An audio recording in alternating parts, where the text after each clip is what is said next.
Okay. तो सवाल क्या है बेटे, एक बॉक्स है जिसके अंदर 4 स्लिप्स ऑफ पेपर है ना, 4 स्लिप्स ऑफ पेपर है और उनको नंबरिंग किया गया 1 2 3 4, ठीक है ना। बॉक्स के अंदर 1 Yes. 2 3 4 करके ऐसे 4 स्लिप्स ऑफ पेपर है, छोटे छोटे पेपर से स्लिप्स, ठीक है ना। 1 2 3 4। अब सवाल है कि मैं अगर इसके अंदर हाथ डालता हूँ और एक स्लिप ऑफ पेपर उठाता हूँ एंड बिना रिप्लेसमेंट के, बिना रिप्लेसमेंट का मतलब समझाया था कि मतलब वो पेपर जो निकाले हो, बिना देखे। नहीं नहीं देखे नहीं, रिप्लेसमेंट के मतलब वो जो पेपर निकाले हो उसको बाहर रख दोगे, फिर से अंदर नहीं डालोगे, बाहर रख दोगे, फिर सेकंड टाइम और एक स्लिप ऑफ पेपर उठाओगे। आप समझ रहे हो, पहले एक Yes. स्लिप ऑफ पेपर उठाए, Yes, sir. विदाउट रिप्लेसमेंट का मतलब है उसको बाहर रख दोगे और फिर से अंदर नहीं डालोगे, बाहर रख दोगे, फिर दूसरा स्लिप ऑफ पेपर और एक बार हाथ घुसा के निकालोगे। तो ऐसे दो दो टाइम दो स्लिप ऑफ पेपर निकालोगे, ठीक है ना। तो सवाल ये है कि इसका कितना पॉसिबल आउटकम आ सकता है। Sir, four. Sir 12, 4 into 3। 4 into 3, right. अच्छा, जो समझ नहीं पाए मैं उनके लिए पूछ रहा हूँ। क्या मुझे बता सकते हो कि ये जो अच्छा एक्सपेरिमेंट सबको समझ में आ गया, राइट। एक्सपेरिमेंट क्या है समझ में आ गया, Yes. क्या करना है। यस हाँ, सर। मैंने कल भी बताया था कि एक्सपेरिमेंट टास्क होता है, जैसे हम फंडामेंटल प्रिंसिपल ऑफ मल्टीप्लिकेशन में पढ़े थे ना कि अगर टास्क कितने सारे इवेंट में होता है वन आफ्टर अनदर में, उसी तरह प्रोबेबिलिटी में मैं एक्सपेरिमेंट का मतलब टास्क है, ठीक है ना, एक काम है, काम काम। तो इधर हमारा टास्क क्या था कि बॉक्स के अंदर से पहले एक स्लिप ऑफ पेपर निकालना, फिर विदाउट रिप्लेसमेंट उसको बिना रिप्लेस किए सेकेंड टाइम और एक पेपर स्लिप पेपर उठाना। तो ये जो एंटायर टास्क कितने इवेंट में कंप्लीट होता है, कितने इवेंट यहाँ पर हो रहा है बेटा बताओ, 2 event, right. Yes sir sir. 2। हाँ, एक स्लिप पेपर निकालना इवेंट नंबर 1, उसके बाद दूसरा स्लिप पेपर निकालना इवेंट नंबर 2।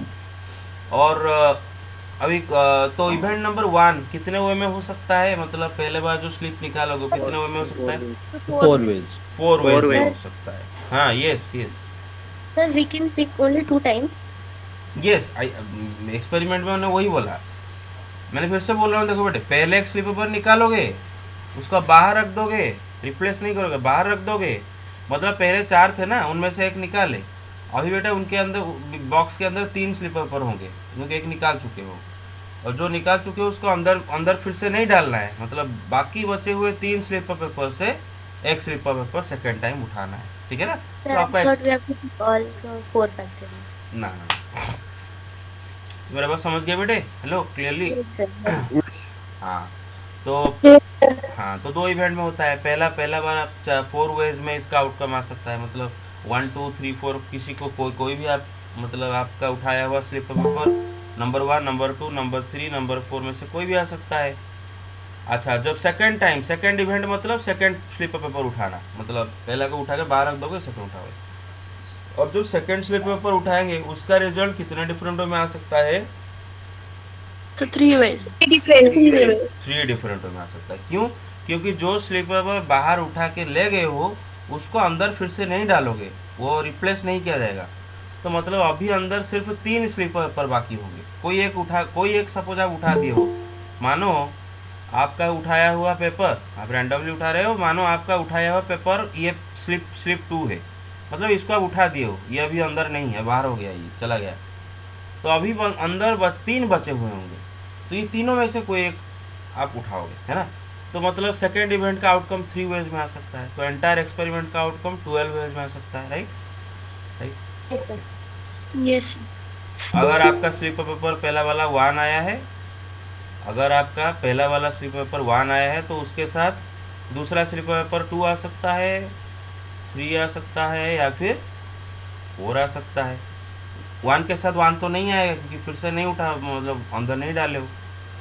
अगर पहला स्लिप पेपर 2 आया है तो उसके साथ दूसरा 1 आ सकता है, या फिर दूसरा 3 आ सकता है, या फिर दूसरा 4 आ सकता है। फोर आ सकता है। अगर Yes, sir. पहला स्लिप पेपर 3 है तो उसके साथ दूसरा स्लिप पेपर 1 आ सकता है, 2 आ सकता है, या फिर 4 आ सकता है। 3 तो फिर से नहीं आएगा क्योंकि वो चला गया बाहर, रख दियो। अगर पहला स्लिप पेपर 4 आया है तो उसके साथ दूसरा स्लिप पेपर 1 आ सकता है, 2 आ सकता है, 3 आ सकता है, 4 तो नहीं है। तो इससे कुल मिला के आप गिनती कर लो, 12 हो गए, 12 पॉसिबल आउटकम आते हैं, 1 2 3 4 5 6 7 8 9 10 11 12। Yes, sir. अच्छा Yes, sir. अच्छा, अगर अगर मैं यहाँ पर ये बोलूँ कि रिप्लेसमेंट अलाउ कर दूँ, मतलब पहला जो स्लिप पेपर निकाले थे उसको फिर से अंदर डाल दोगे, फिर दूसरा स्लिप पेपर निकालोगे, बराबर समझ रहे हो? अभी मैं करूँ, क्वेश्चन मेरा ये है, यस, अभी मेरा सवाल है कि विथ रिप्लेसमेंट, विथ रिप्लेसमेंट मतलब वही, 4 square. हाँ 4 स्क्वायर, वेरी गुड, वही बॉक्स के अंदर 4 स्लिप पेपर है, 1 2 3 4 ऐसे करके 4 स्लिप पेपर है। लेकिन अब क्वेश्चन ये है कि अगर मैं वही 2 बार स्लिप पेपर उठाऊंगा, लेकिन अभी विथ रिप्लेसमेंट, मतलब पहले बार एक स्लिप पेपर उठाऊंगा, कोई भी उठाता हूँ रैंडमली, फिर उसको अंदर रख दूंगा, रखने के बाद फिर से दोबारा और एक स्लिप पेपर उठाऊंगा, बराबर समझ रहे हो? जो निकाला उसको रख के फिर से स्लिप पेपर उठाऊंगा। Yes, sir. तो अभी सवाल है कि कितना डिफरेंट में हो सकता है, मतलब कितना डिफरेंट सर में? 4 स्क्वायर। 4 स्क्वायर, क्योंकि देखो बेटे यहाँ पर भी 2 इवेंट में काम हो रहा है। पहला इवेंट है पहला स्लिप पेपर उठाना, उसको फॉलो करके दूसरा इवेंट है दूसरा स्लिप पेपर उठाना, तब जाके पूरा काम कंप्लीट होता है। मतलब दोनों इवेंट एक के बाद एक होंगे तभी जाकर काम कंप्लीट होगा। तो यहाँ पर हम फंडामेंटल प्रिंसिपल ऑफ मल्टीप्लिकेशन लगाएंगे। फंडामेंटल प्रिंसिपल ऑफ मल्टीप्लिकेशन कब लगाते हैं? जब ये इवेंट सब कंपल्सरीली एक के बाद एक होने के बाद जाके हमारा पूरा टास्क कंप्लीट होता है। हाँ, डांड के केस में। हाँ, तो अभी ये पहला इवेंट जो पहला स्लिप पेपर निकालना हो, 4 वेज में उसका आउटकम आ सकता है, 1 2 3 4 कुछ भी। अच्छा, अभी पहला इवेंट हो गया, मतलब आपने पहला स्लिप पेपर निकाल दिए। अभी मैंने क्या बोला? विथ रिप्लेसमेंट, मतलब जो निकाले उसको अंदर फिर से रख दिए हो। अभी जो दोबारा पे स्लिप पेपर उठाओगे, अभी हमारे पास वही 4 स्लिप पेपर है, तो कोई भी आ सकता है 4 वेज में। तो 4 × 4 16 डिफरेंट पॉसिबल आउटकम्स इसके आ सकते हैं, राइट? 1 Yes, 1 1 2 1 3 1 4। अब देखो बेटा 1 के साथ 1 आ सकता है। पहले मानो स्लिप नंबर 1 आया था आपके हाथ में, फिर जब अंदर उसको फिर से रख दियो ना, तो दोबारा जब उठाओगे तो वही भी आ सकता है उसके साथ, there is a possibility.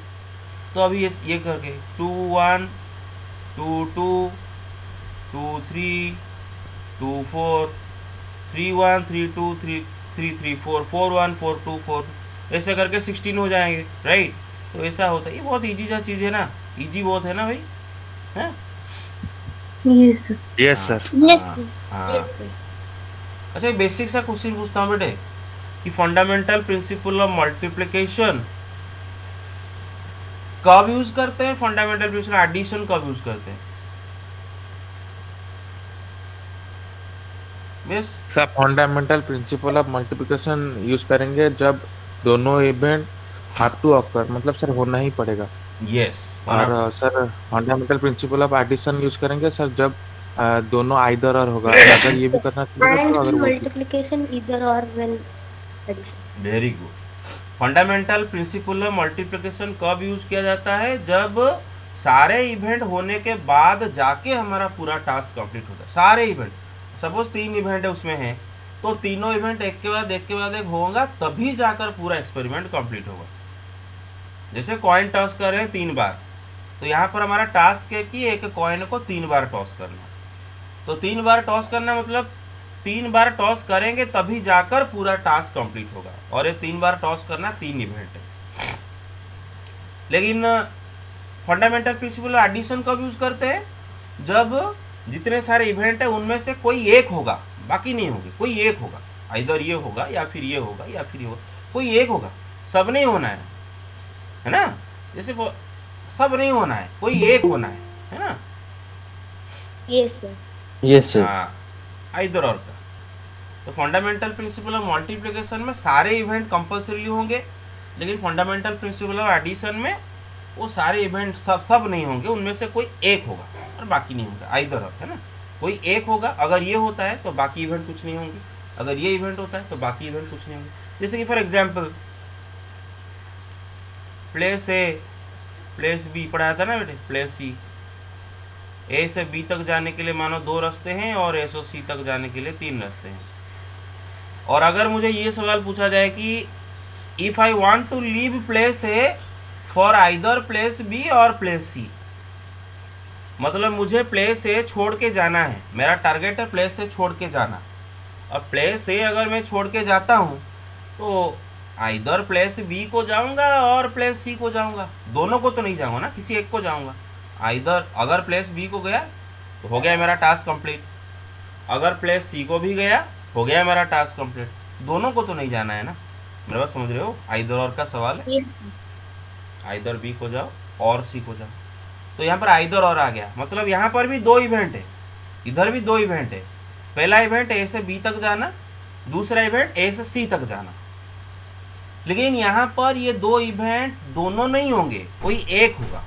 Either और का सवाल है, आइदर इवेंट नंबर 1 होगा, मतलब आइदर आप ए से बी तक जाओगे और आप ए से सी तक जाओगे, जैसे भी करो टास्क कंप्लीट। तो एंटायर टास्क कितनों में हो सकता है बेटे? Event 1 can happen in 2 ways plus event 2 can happen in 2। यहाँ पर हमने तो 5 प्लस, हाँ यहाँ पर हमने प्लस लगाया, प्लस इसीलिए लगाए क्योंकि ये आइदर और का केस है। आइदर ये इवेंट होगा या फिर ये इवेंट होगा, दोनों नहीं होना है ना। जैसे यहाँ पर यहाँ से आने के लिए 2 रास्ते, यहाँ से आने के लिए 3 रास्ते। मेरा टास्क है कि ए से मुझे सी तक जाना है भाया बी, बी देके जाना है सी तक। तो ये टास्क भी 2 इवेंट में कंप्लीट होता है। जैसे इसका पहला वाला एग्जांपल में भी टास्क 2 इवेंट में कंप्लीट, मतलब टास्क 2 इवेंट थे, तो यहाँ पर भी 2 इवेंट है। इवेंट नंबर 1 ए से बी तक जाना एंड इवेंट नंबर 2 बी से सी तक जाना। लेकिन यहाँ पर ये दोनों इवेंट होने के बाद जाके टास्क कंप्लीट होगा, दोनों कंपलसरी होंगे क्योंकि आपको ए से सी तक जाना है भाया बी। तो आपको पहले तो ए से बी तक कंपलसरी जाना होगा, फिर बी से सी तक भी कंपलसरी जाना होगा, तभी जाकर टास्क कंप्लीट होगा। Here both events have to happen. तो ऐसे केस में क्या अप्लाई करेंगे? फंडामेंटल प्रिंसिपल ऑफ मल्टीप्लिकेशन, कि पहला इवेंट ए से बी तक जाना 2 ways में हो सकता है, उसको फॉलो करके दूसरा इवेंट बी से सी तक जाना 3 way में हो सकता है। तो एंटायर टास्क कितने में हो सकता है? 6 ways में। अरे बेटा सबको याद है ना भाई ये सब? Hello, Yes. Yes, sir. Yes, sir. Yes, sir. Okay Yes, sir. Yes, sir. ठीक है ओके। तो let's continue with our probability, ठीक है Yes. ओके। तो कल बेटे हम क्या डिस्कस कर रहे थे ना? Complementary events. कल हम अलजेब्रा ऑफ इवेंट शुरू कर दिए थे। अच्छा हाँ बेटे, वो वाले इवेंट ये वाले इवेंट में कंफ्यूज मत हो जाना है, क्योंकि अभी इवेंट वर्ड यूज़ कर रहा था ना बेटे, वो जो इवेंट हम यूज़ कर रहे थे फंडामेंटल प्रिंसिपल ऑफ मल्टीप्लिकेशन वाला इवेंट। मतलब एक टास्क होता है, वो वहाँ पर इवेंट का मतलब स्टेजेस, मतलब एक टास्क अगर 3-4 स्टेजेस में होता है तो हम बोलते हैं वो 3-4 इवेंट्स है ना। ऐसे ए से बी तक जाना एक इवेंट, फिर बी से सी तक जाना सेकेंड इवेंट। लेकिन वो वाला इवेंट और प्रोबेबिलिटी का इवेंट अलग होता है ना। प्रोबेबिलिटी में इवेंट एक सेट होता है, सैम्पल स्पेस का सबसेट, मेरा समझ रहे हो? ये इवेंट कंफ्यूज मत कर देना, वो Yes, sir. हाँ, ये अलग इवेंट है। तो अभी जो बोल रहे थे वो परमुटेशन कॉम्बिनेशन वाला इवेंट, उसको छोड़ दो। अभी आते हैं प्रोबेबिलिटी का बारे में। तो algebra of events, yes I think आप सब रात को कल पढ़ लिए थे और आपको इम्पॉसिबल, श्योर इवेंट, इनका मतलब समझ में आ गया होगा। सिंपल इवेंट का मतलब समझ में आ गया होगा। कंपाउंड इवेंट का मतलब भी समझ में आ गया होगा। तो अब हम डिस्कस करेंगे अलजेब्रा ऑफ इवेंट। और पहला वाला जो है कॉम्प्लीमेंटरी इवेंट, ये कल पढ़ ही दिए थे। हाँ ये गुड मॉर्निंग। पहला वाला जो है कॉम्प्लीमेंटरी इवेंट कल पढ़ दिए थे, राइट। और मैंने उसमें बोला था कि सैम्पल स्पेस यूनिवर्सल सेट होता है, याद है आपको? Sample space is the universal Yes, sir. Set. Yes, sir. हाँ, ए का अगर एक इवेंट है तो उसका कॉम्प्लीमेंटरी इवेंट को कैसे लिखा था? ए डैश। और ए डैश को और क्या पढ़ा जाता है बेटा? Not a. क्या पढ़ा जाता है? Not a. तो अगर इवेंट ए ऑकर होता है तो ए कॉम्प्लीमेंट ऑकर नहीं होगा, अगर ए कॉम्प्लीमेंट ऑकर होता है तो ए ऑकर नहीं होगा। अच्छा एक मजे की बात बताऊं, आप इवेंट ए को नॉट ए कॉम्प्लीमेंट ही बोल सकते हो कि नहीं बोल सकते हो? Yes, sir. Yes, Yes, sir. sir. Yes, sir. Yes, दोनों एक दूसरे के अपोजिट है ना। अगर ये होता है वो नहीं होता है, वो होता है ये नहीं होता है ना, बस। तो उसी तरह का बात है। तो कॉम्प्लीमेंट्री इवेंट आई होप आप समझ गए। अब आते हैं बेटे इवेंट ए और बी। जैसे कि मैंने बोला बेटे, आपको पूरा ये जो आप पढ़ रहे हैं पूरा सेट्स थ्योरी है, पूरा सेट चैप्टर, मतलब इसका प्रोबेबिलिटी अभी शुरू नहीं हुआ है, प्रोबेबिलिटी अब पढ़ना शुरू नहीं किए हैं, अभी सेट पढ़ने हैं, ऐसा समझ लो, इवेंट ए और बी। तो अब सबको बेटे याद होगा कि सेट ए यूनियन बी का मतलब, तो अगर याद है तो बताओ। सपोज सेट ए में एलिमेंट है 1 2 3, सेट बी में सपोज एलिमेंट है 3 4 5। अब ए यूनियन बी किस टाइप का सेट होता है, कौन बताएगा? पहले मुझे एलिमेंट बाद में बताओगे, पहले बताओ किस टाइप का सेट होता है, ए यूनियन बी किस टाइप का सेट होता है, ये क्या होता है ये यूनियन बी सेट का यूनिवर्सल मतलब? सेट। ए यूनियन बी लिखा है, क्या यूनिवर्सल सेट किधर आ गया इसमें? अरे ए यूनियन बी किस टाइप का सेट होता है, उसमें किस टाइप के एलिमेंट रहते हैं? सर बोथ, सर ए के Yes, भी बी both के A भी। and both B. Sir come on यार, what are sir you talking? Element of A और एलिमेंट ऑफ बी। हाँ yes, and then what are you talking about? Both elements of both A and B, that is A intersection B. Yes sir, थोड़ा confuse हो गया। Sir, A or B. Elements of A and B. A union B is the set that carries all the elements of set A and all the elements of set B. ऐसे बोलो कि A का all element इसमें रहेगा, B का भी all element इसमें रहेगा। जब आप बेटे वर्डिंग को करेक्ट करो, मुझे पता है आप सेंस आपका सही था, आपको पता है आप क्या बोलना चाह रहे हो, लेकिन वर्डिंग गलत कर दी। आपने क्या बोल दिया कि ए एंड बी बोथ का एलिमेंट रहना चाहिए, तो ये वर्डिंग थोड़ा मैथमेटिक्स में ना गलत मतलब गलत सुनाई देता है ना। तो आंड को ऐसे मैथमेटिक्स में बिना सोचे ही यूज नहीं कर सकते, आंड का मतलब अलग हो जाएगा, ठीक है। तो यहाँ पर ए का ऑल एलिमेंट एंड बी का ऑल एलिमेंट रहता है। तो ए का ऑल एलिमेंट मतलब 1 2 3, अभी बी का ऑल एलिमेंट 3 4 5। तो बेटे 3 तो ऑलरेडी आ चुका है ए से, तो 3 तो रिपीट नहीं करे, एलिमेंट तो रिपीट नहीं लिखा आता है, तो ए यूनियन बी 1 2 3 4 5। अच्छा बेटे, ए यूनियन बी के अंदर अगर हम झांक के देखें तो किस टाइप के एलिमेंट मिलते हैं हमें? बेटे 3 टाइप के एलिमेंट मिलते हैं। कुछ एलिमेंट ए के मिलते हैं, कुछ एलिमेंट बी के मिलते हैं, कुछ एलिमेंट ए बी बोथ के मिलते हैं, है ना। तो देख लो आप, ये 1 सेट ए में है, बी में नहीं है, 2 सेट ए में है, बी में नहीं है, 4 सेट बी में है, ए में नहीं है, 5 सेट बी में है, ए में नहीं है, 3 ए बी बोथ में है ना। तो आप देख सकते हो कि A union B is a set that carries those element which belong to A और बी और बोथ, है ना। मेरे बात समझ रहे हो, ए और बी और बोथ, चला ठीक है। Yes, sir. तो हम उसको सेट बिल्डर में कैसे लिखे थे, आपको याद होना चाहिए कि ए यूनियन बी में जो एलिमेंट, सपोज एक्स एक random element of A union B है, सेट बिल्डर में लिख रहा हूँ, तो x such that x belongs to A और x belongs to B। बेटा मैंने बताया था आपको, और मतलब यूनियन, और मतलब यूनियन। तो अगर कोई एलिमेंट रैंडम एलिमेंट एक से A यूनियन B का एलिमेंट है, तो इसका मतलब आइदर सेट A को बिलोंग करेगा और सेट B को बिलोंग करेगा। तो यहाँ पर भी आपका एक डाउट था जो कि मैंने क्लियर किया था। आपका डाउट क्या था कि सर और तो अगर ऐसा लिखे तो इसका मतलब आप क्या बोल रहे हो कि आइदर ए में होगा और बी में होगा। देखो बेटे मैथमेटिक्स में ये जो और है इंक्लूसिव और है, ये क्या और है बेटे, तो बोलते हैं इंक्लूसिव और। इंक्लूसिव और का मतलब क्या है कि ये और दोनों को भी इंक्लूड कर सकता है। मतलब हो सकता है कि ये एक्स ए को बी को बोथ को भी बिलोंग करे, है ना, मतलब ए बी बोथ का एलिमेंट भी इसमें रहेगा।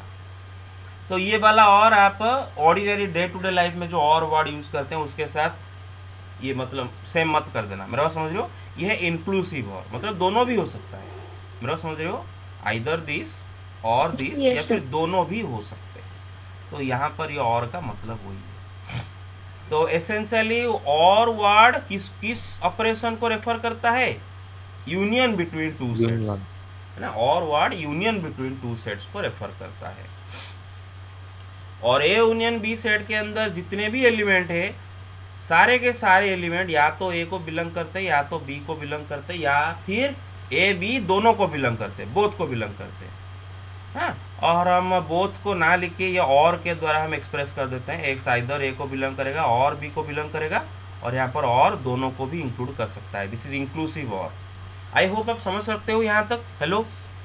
Yes, sir. हाँ Yes, sir. Yes, sir. हाँ यस। अगर let me tell you why, क्यों, क्या कारण क्या होता है कि पढ़ाते वक्त आप समझ नहीं पाते हो। सारे बच्चे समझ जाते हैं, 4-5 बच्चे ऐसे भी होते हैं जो समझ नहीं पाते। And let me tell you reason क्या है, आप क्यों नहीं समझ पाते हो। बहुत ही प्रैक्टिकल रीज़न है, सब मतलब हमेशा होता है। वो क्या है कि सपोज मैं पढ़ा रहा हूँ, मैं आपको एक्सप्लेन कर रहा हूँ, आप दिमाग में अपना एक्सप्लेनेशन सोच रहे हो, आप दिमाग में अपना एक्सप्लेनेशन सोच रहे हो, आप दिमाग में पूरा मतलब मैंने बताया था ना बेटे कि आपको सोचना कब होगा, जब घर में खुद सेल्फ स्टडी करोगे। क्लास में करते वक्त मैं जब आपको पूछूंगा तब सोचोगे। पहला तो मैं जो इन्फॉर्मेशन दे रहा हूँ, एक्सप्लेनेशन दे रहा हूँ, उसको केयरफुली सुनो और प्रोसेस करो। मेरा दिया हुआ इन्फॉर्मेशन को पहले प्रोसेस करो, क्योंकि simultaneously this is not possible कि मैं भी सोचूंगा, आप भी अपना एक्सप्लेनेशन सोचेंगे, दोनों एक्सप्लेनेशन एक साथ आपके दिमाग में रह जाएगा। Is that possible? नहीं ना। No, sir. हाँ, तो मेरा एक्सप्लेनेशन को आप प्रोसेस करो ऑन दी स्पॉट। आपका खुद का एक्सप्लेनेशन रात को घर में सोचना, मुझे फ़ोन करके डाउट पूछना। मेरे बात समझ गए? ओके, तो ये गया, ठीक है। अच्छा, इसमें कितनों को डाउट है? No doubt? Hello, no doubt? No, sir. हाँ, No, sir. तो हमने क्या बोले कि द वर्ड और is associated with union between two sets, है ना। बस आगे चलते हैं। तो इसी को लेके ही हम मतलब इसी कॉन्सेप्ट को इस्तेमाल करके ही हम दो इवेंट, किसी भी एक्सपेरिमेंट का किसी भी दो इवेंट के बीच में यूनियन का मतलब सीखेंगे। देखते हैं। द इवेंट ए और बी। बेटे अगर ए एक इवेंट है, बी भी एक इवेंट है, सेम एक्सपेरिमेंट का ए बी अगर दो इवेंट है, तो ए और बी ये और एक इवेंट है ना। ए और बी ये एक अलग इवेंट है। मेरे बात समझो, ए और बी इवेंट का मतलब क्या होता है कि event A union event B. मेरे बात समझ रहे हो? दोनों इवेंट का यूनियन कर दोगे तो ये नया इवेंट क्रिएट हो जाता है, ए और बी। दोनों इवेंट को अगर यूनियन कर दो तो ये नया इवेंट क्रिएट हो जाता है। ठीक है, एग्जाम्पल लेते हैं। मेरे बात समझ रहे हो? Yes, sir. हाँ, Yes, sir. ओके, बस। तो एक एक्सपेरिमेंट यहाँ पर देखते हैं, कंसीडर करते हैं। एक्सपेरिमेंट क्या है बेटे कि थ्रोइंग ए डाई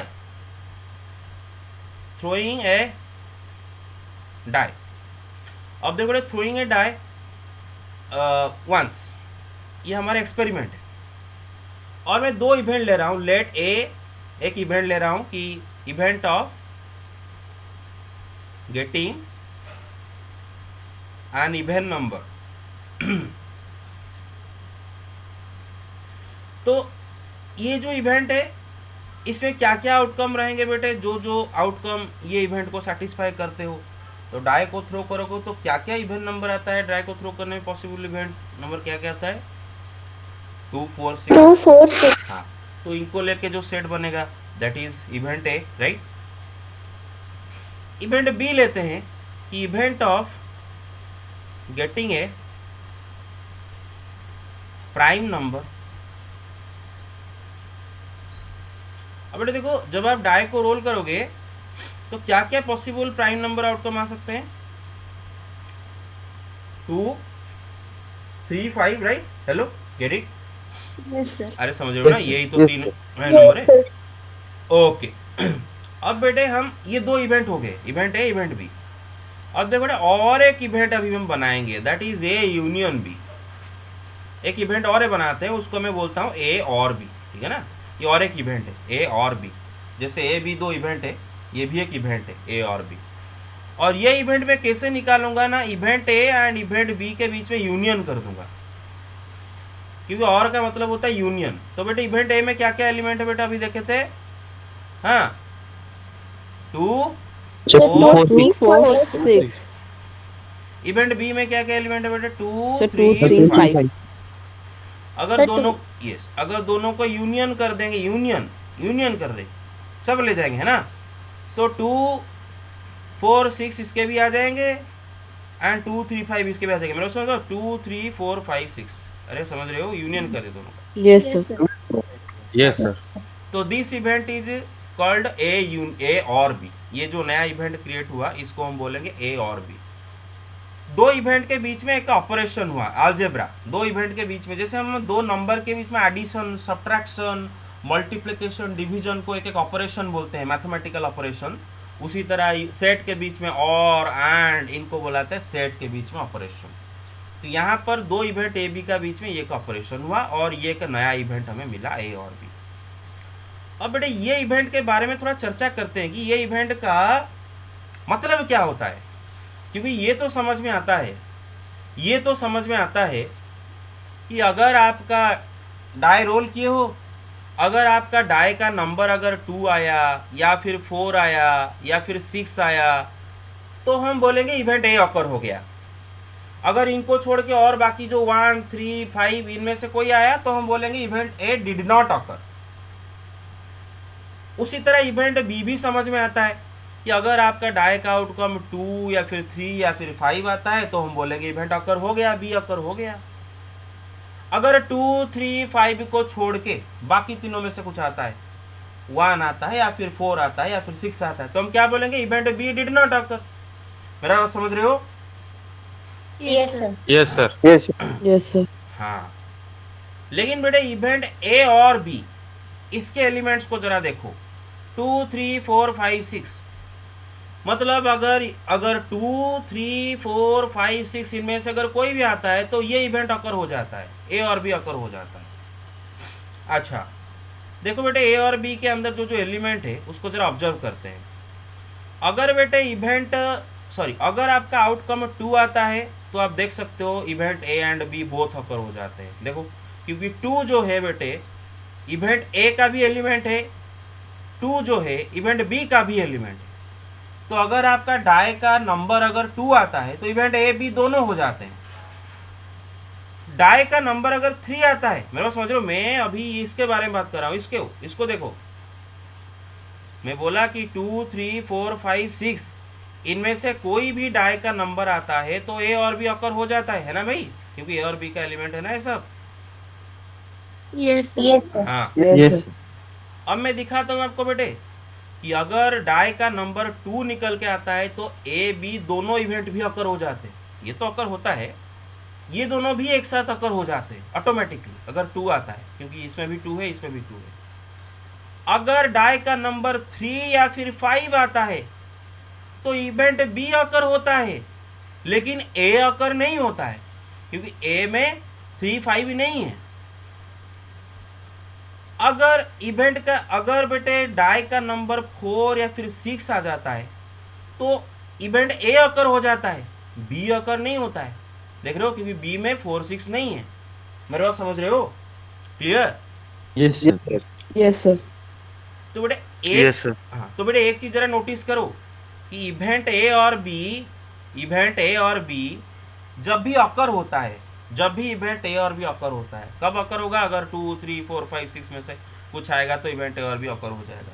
तो जब भी इवेंट ए और बी अकर होता है तो क्या क्या पॉसिबिलिटीज होते हैं? आइदर इवेंट ए अकर्ड और इवेंट बी अकर्ड और both A and B event occurred, right? मेरा बात समझ रहे हो? Yes, sir. Yes sir. Event, sir. हाँ, इवेंट ए और बी जब भी अकर होगा तो 3 टाइप के चीज होते हैं, या तो इवेंट ए अकर हो गया, या फिर इवेंट बी अकर हो गया, या फिर ए बी बोथ अकर हो गए। मैंने आपको दिखाया यहाँ से। बेटे कितनों को ये चीज समझ में नहीं आया? सबको समझ में आ गया? Yes, sir. हाँ, Yes, sir. Yes, sir. Yes, sir. Yes sir. और इसको को रिलेट करना बड़ा ही आसान है। ए यूनियन बी यहाँ पर समझा था कि अगर कोई एलिमेंट ए यूनियन बी में है तो वो आइदर ए में है और बी में है और बोथ में है। हाँ, फिर मैंने पढ़ाया था कि ये जो और है, ये और को हम बोलते हैं इंक्लूसिव और, मतलब बोथ को भी ये इंक्लूड कर लेता है। तो यहाँ पर भी इसीलिए हम ये जो और यूज़ किए हैं, ये और एक इंक्लूसिव और है ना, मतलब ए बी दोनों भी अकर हो सकते हैं ना। ऐसा मत समझ लेना कि जब ए यूनियन बी अकर होगा तो आइदर ए अकर होगा और बी अकर होगा, बोथ नहीं होगा, ऐसा नहीं, दोनों भी अकर हो सकते हैं, है ना। जैसे इंक्लूसिव और, जैसे कि 2 अगर अकर होता है तो ए बी दोनों भी अकर हो जाते हैं। तो आगे चले बेटे, ठीक है। Yes, sir. हाँ Yes, Yes, sir. sir. Yes, sir. हाँ, तो यहाँ पर एक नोट लिखेंगे और नोट क्या है बेटे कि when event A union B occurs,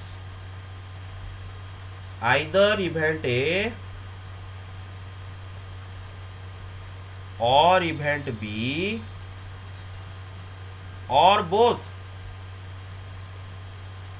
events A and B occur. अगर A यूनियन B occur होता है, इवेंट ए और बी है, उसको हम ए मतलब ऐसा ए और बी में लिखता हूँ, ठीक है ना, ताकि आप पढ़ो उसको सही तरह से, ठीक है। ये इवेंट है, उसको बोलते हैं ए और बी। तो अगर ए और बी इवेंट ऑकर होता है तो आइदर इवेंट ए ऑकर हो रहा है या फिर इवेंट बी ऑकर हो रहा है या फिर बोथ ऑकर हो रहे हैं। तो आई होप आपको इसमें कोई भी शंका या फिर डाउट नहीं होगा। तो क्या मैं ऐसे भी बोल सकता हूँ, लिसन, क्या मैं इसको तोड़ मरोड़ के ऐसे भी बोल सकता हूँ कि मानो हम एक्सपेरिमेंट परफॉर्म कर दिए और अगर इवेंट ए अकर हो जाता है, इवेंट ए अकर हो जाता है, तो मैं क्या बोल सकता हूँ बिना बिंदास कि इवेंट ए और बी भी अकर हो जाएगा। अगर सपोज इवेंट ए अकर हो गया, ठीक है ना, तो मैं क्या बोल सकता हूँ कि ए और बी भी अकर हो जाएगा। अरे सही बात है ना, ए और बी मतलब क्या होता है, ए Yes, बी sir. दोनों का ऑल एलिमेंट इसमें है ना भाई, ऑल एलिमेंट। मैं बोला ना अभी ए या फिर बी या फिर दोनों अगर अकर होते हैं तो ए और बी अकर हो जाएगा, Yes, sir. Right. Yes, sir. हाँ, तो अगर इवेंट ए अकर हो जाता है मैं बिंदास बोल दूंगा हाँ ए और बी अकर हो गया। अगर इवेंट बी अकर हो जाता है तो मैं बिंदास बोल दूंगा हाँ इवेंट ए और बी भी अकर हो गया। अगर इवेंट ए बी दोनों अकर हो जाते हैं तब भी मैं बोलूँगा हाँ ए और बी अकर हो गया। मेरा समझ रहे हो, क्योंकि ए और बी के अंदर ए का बी का सारे आउटकम्स इसमें हैं, सारे एलिमेंट इसमें हैं। तो आई होप आगे जब मैं ये चीज़ें बोलूँगा तो आप कंफ्यूज नहीं हो जाओगे, राइट। आगे चले। Yes, sir. Yes. Yes, sir. Okay, okay. So take the screenshot from here. Take it. Done. Yes, sir. Done, sir. Take it. Done. Okay. Sir. हाँ, yes. Sir, if event A intersection B occurs, then also A union B occurs. Of course. Very Yes, good. sir. Yes, very good. Good observation. लेकिन हम पढ़ेंगे अभी ये intersection भी। हाँ, very good observation. The event A and B, है ना बेटे। एंड मतलब बढ़ाया था मैंने कि आपका जो सेट चैप्टर में जो intersection between two sets, Yes, sir. And है ना, एंड मतलब इंटरसेक्शन बिटवीन टू सेट्स, ठीक है ना, और मतलब यूनियन बिटवीन टू सेट्स। तो बेटे देखते हैं इवेंट ए एंड बी क्या होता है। बेटे सुनो, वही एक्सपेरिमेंट लेते हैं। एक्सपेरिमेंट वही का वही है कि रोलिंग ए डाई, है ना, once, rolling a die once, वही हमारा एक्सपेरिमेंट है। कौन ज्वाइन कर रहा है अभी, कौन ये है, अच्छा, रोलिंग ए डाई वंस। अब दो इवेंट हम ले रहे हैं इसका। इवेंट नंबर 1 कि ले जाते हैं नो कि event of getting N even number, event of getting N even number. In fact मैं 3 इवेंट लेके दिखाऊंगा ताकि आपको इंटरसेक्शन और अच्छे समझ में आ जाए। यहाँ पर event of getting a prime number, C और एक इवेंट लेते हैं जिसको बाद में यूज करेंगे, event of getting an odd number. अब जरा बेटा केयरफुली सुनो, पहले तो ना इवेंट ए को लिखेंगे लिस्टिंग मेथड में। Event of getting N even number, बड़े डाई रोल करते तो क्या क्या इवेन नंबर आ सकता है। Sir, 246. 246. हाँ, तो इनको लेके जो इवेंट हो गया इवेंट है। Event B getting a prime number, 235. Sir, 235. Event C जिसको बाद में यूज करेंगे, getting Sir, an odd. 135. Sir, 135. Very good. अच्छा, अब बेटे देखो ए बी सी 3 इवेंट है। अभी देखो मैं और एक इवेंट अभी जनरेट करूंगा, क्रिएट करूंगा, और उस इवेंट का नाम मैं दूंगा ए एंड बी। ये एक इवेंट है, ए एंड बी खुद एक इवेंट है। जैसे बेटे अगर ए एक सेट होता है, बी एक सेट होता है, तो ए इंटरसेक्शन भी, दो सेट का इंटरसेक्शन वो भी एक सेट होता है। उसी तरह अगर ए एक इवेंट है, बी एक इवेंट है, तो ए एंड बी वो भी एक इवेंट है उसी एक्सपेरिमेंट का। तो ए एंड बी एक्सपेरिमेंट जब, मतलब ए एंड बी इवेंट में क्या एलिमेंट रहेंगे बेटे, कैसे पता करेंगे ना, ए बी दोनों इवेंट का इंटरसेक्शन ले जाएगा। Sir, 2. यस, एंड मतलब इंटरसेक्शन। तो बेटे ए बी दोनों का कॉमन एलिमेंट क्या है बेटे, दोनों का कॉमन एलिमेंट Sir, 2. है ना। यस, क्योंकि हमें पता है कि सेट में, सेट थ्योरी में हम पढ़े थे कि जब दो सेट का इंटरसेक्शन करते हैं तो क्या करते हैं, दोनों सेट का कॉमन एलिमेंट लेके जो सेट बनता है उसी को बोलते हैं इंटरसेक्शन। मेरे बात समझ रहे हो, याद है भाई, ए बी का Yes, sir. जो कॉमन, Yes, sir. बस बस। अच्छा और एक इवेंट अभी क्रिएट करते हैं, B and C. B and C event कैसे क्रिएट होगा, बी एंड सी का इंटरसेक्शन कर देंगे। तो बी सी का इंटरसेक्शन करो, क्या एलिमेंट आता है बेटे बी सी में कॉमन, Sir, 3. 3 5 5 भी आ जाता है। Sir, 3, 5. Yes. हाँ। बेटा और एक हम लेते हैं, मतलब और एक इवेंट लेते हैं ए एंड सी। अब बेटा ए एंड सी में जरा देखो कोई कॉमन एलिमेंट है क्या, do they have any No, common sir. No, नहीं। sir. No sir. मतलब ये एम्प्टी सेट है ना, एम्प्टी सेट फाइ, दोनों का इंटरसेक्शन है फाइ आ रहा है। चलो देखते हैं, और सही बात है, फाइ भी एक इवेंट होता है, सही बात है। ओके आगे चलते हैं। तो जरा ए एंड बी इवेंट का मतलब समझते हैं कि ए एंड बी इवेंट जब ऑकर होता है तो होता क्या है। अच्छा देखो बेटे, ए एंड बी इवेंट कब ऑकर होगा, अगर आपका डाई का आउटकम 2 आया तो, नहीं तो ऑकर नहीं होगा। अगर आपका डाई का आउटकम 2 आता है तभी ए एंड बी ऑकर होगा, 2 के अलावा बाकी कुछ भी आता है ए एंड बी ऑकर नहीं होगा। मेरे बात समझ रहे हो। अच्छा Yes, sir. Yes, sir. Yes, sir. तो बेटे सपोज आपका डाई का रिजल्ट 2 आ गया, मतलब आपका ए एंड बी अकर हो गया। तो इसका और क्या मतलब होता है ना, इसका और मतलब ये होता है कि ए बी बोथ अकर हो गए। अगर ए एंड बी अकर हो जाता है तो डेफिनेटली ए बी दोनों इवेंट भी अकर हो गए कंपल्सरीली। यूनियन में क्या बोल रहा था कि आइदर ए अकर होगा या फिर बी अकर होगा या फिर ए बी बोथ अकर हो गए, कि अगर ए और बी अकर होता है, मतलब अगर ए यूनियन बी अकर होता है तो आइदर ए अकर हो जाता है या फिर बी अकर हो जाता है या फिर बोथ अकर होते हैं।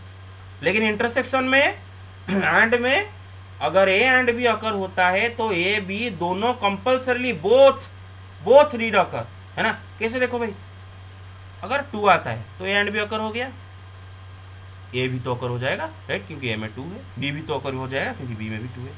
मतलब ए एंड बी जब भी अकर होगा तो ए बी बोथ अकर होंगे। मेरे बात समझ रहे हो, hello. Yes, sir. Yes, sir. Yes, sir. Yes, sir. And vice versa is also true, अगर ए एंड बी बोथ अकर होंगे तो उनका ए एंड बी ये वाला इवेंट भी अकर हो जाएगा। मेरे बात समझ रहे हो, उल्टा भी सही है। Yes, sir. हाँ Yes, sir. Yes. हाँ, तो यहाँ से हम क्या नोट लिख सकते हैं बेटे, कि when event A and event B both occur, then event A and B also occurs and vice versa, मतलब उल्टा भी सही है कि अगर ए एंड बी अकर हो गया तो event A and event B both will occur, right, correct. हाँ ओके आगे चलते हैं। कितनों को समझ में नहीं है, सबको आ गया I think, Yes. Yes, sir. हाँ बेटे वही चीज है, ए बी एंड सी।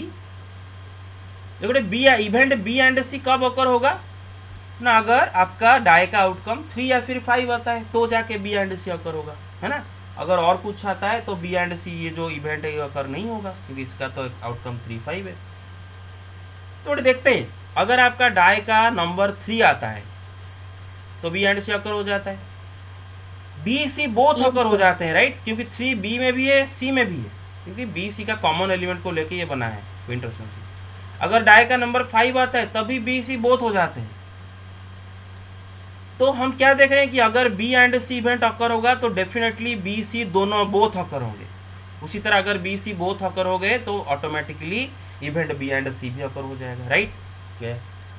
अब ये वाला Yes. को जरा ऑब्जर्व करते हैं, इसका क्या इंटरप्रिटेशन होगा।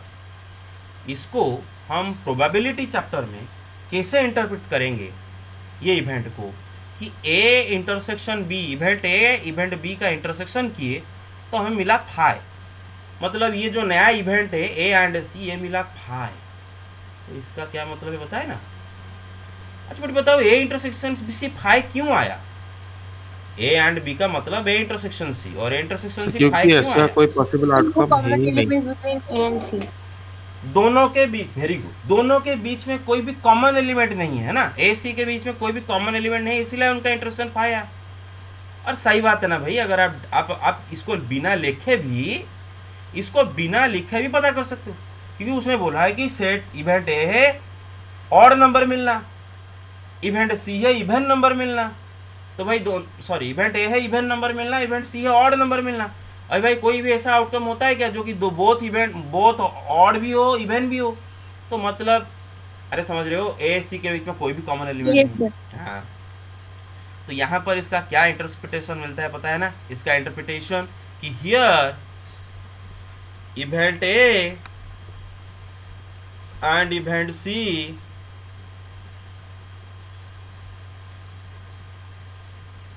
exclude each other, exclude each other। exclude each other का मतलब क्या है कि अगर इवेंट ए अकर होगा तो इवेंट सी अकर नहीं होगा, एंड अगर इवेंट सी अकर हो गया तो इवेंट ए अकर नहीं होगा, क्योंकि दोनों में कोई भी कॉमन एलिमेंट नहीं। जरा देख लो, चेक कर लो, इधर चेक कर लो। अगर बेटे इवेंट ए अकर होता है, इवेंट ए कैसे अकर होगा, अगर 2 4 6 में से कुछ भी आता है इवेंट ए अकर हो जाता है। अगर इवेंट ए अकर हो जाता है तो देखो बेटे इवेंट सी कभी अकर नहीं होगा, है ना, क्योंकि 2 4 6 में से कोई भी आया इवेंट ए अकर तो हो जाएगा, लेकिन सी तो नहीं होगा ना, तो सी में 2 4 6 नहीं है, राइट। अगर इवेंट सी अकर होता है, मतलब 1 2 1 3 5 में से कुछ भी आता है, तो इवेंट ए अकर नहीं होगा। मतलब दोनों एक दूसरे को एक्सक्लूड कर रहे हैं, they have no common element. ऐसा कोई भी आउटकम नहीं है जो कि इवेंट ए सी दोनों को साइमल्टेनियसली अकर करा देगा। मेरे बात समझ रहे हो, ऐसा कोई भी आउटकम नहीं है जिसके वजह से इवेंट ए एंड इवेंट सी दोनों साइमल्टेनियसली अकर हो जाएंगे, है ना। मेरे बात समझ रहे हो, क्योंकि they have no common element. Yes sir. बस, तो finally A intersection C phi आने का क्या मतलब है कि event no such outcome exist, no such outcome ओसिया exist for which A and C both will occur।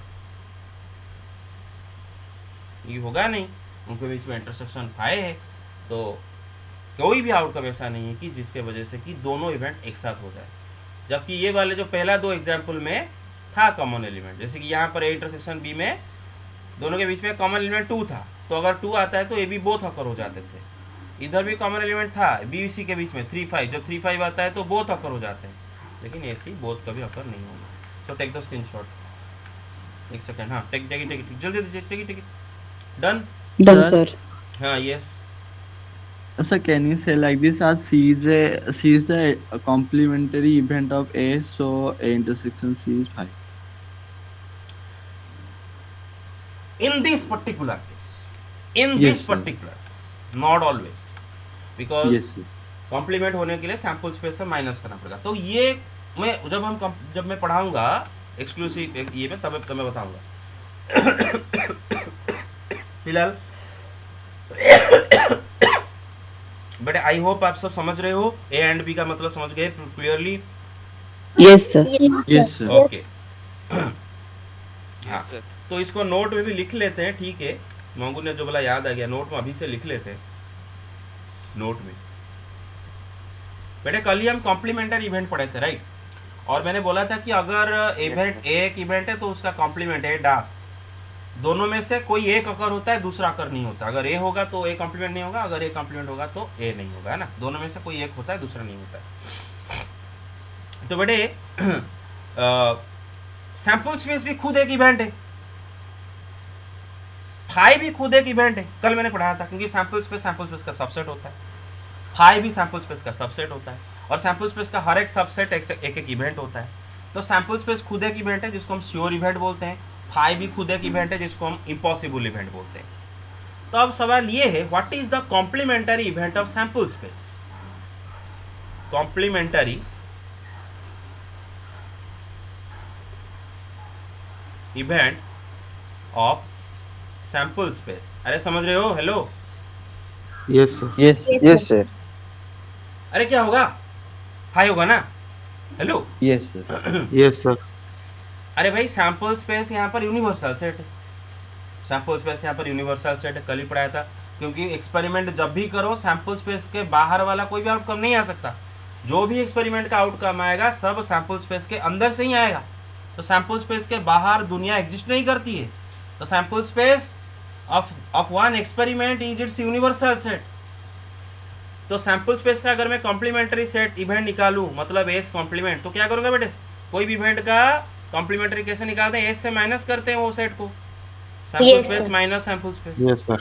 तो बेटे सैम्पल सेट से सैम्पल सेट के एलिमेंट निकाल दो, तो बचेगा क्या? कद्दू बचेगा, फाई, राइट? मेरे को समझ रहे हो? Yes, sir. हाँ, Yes, sir.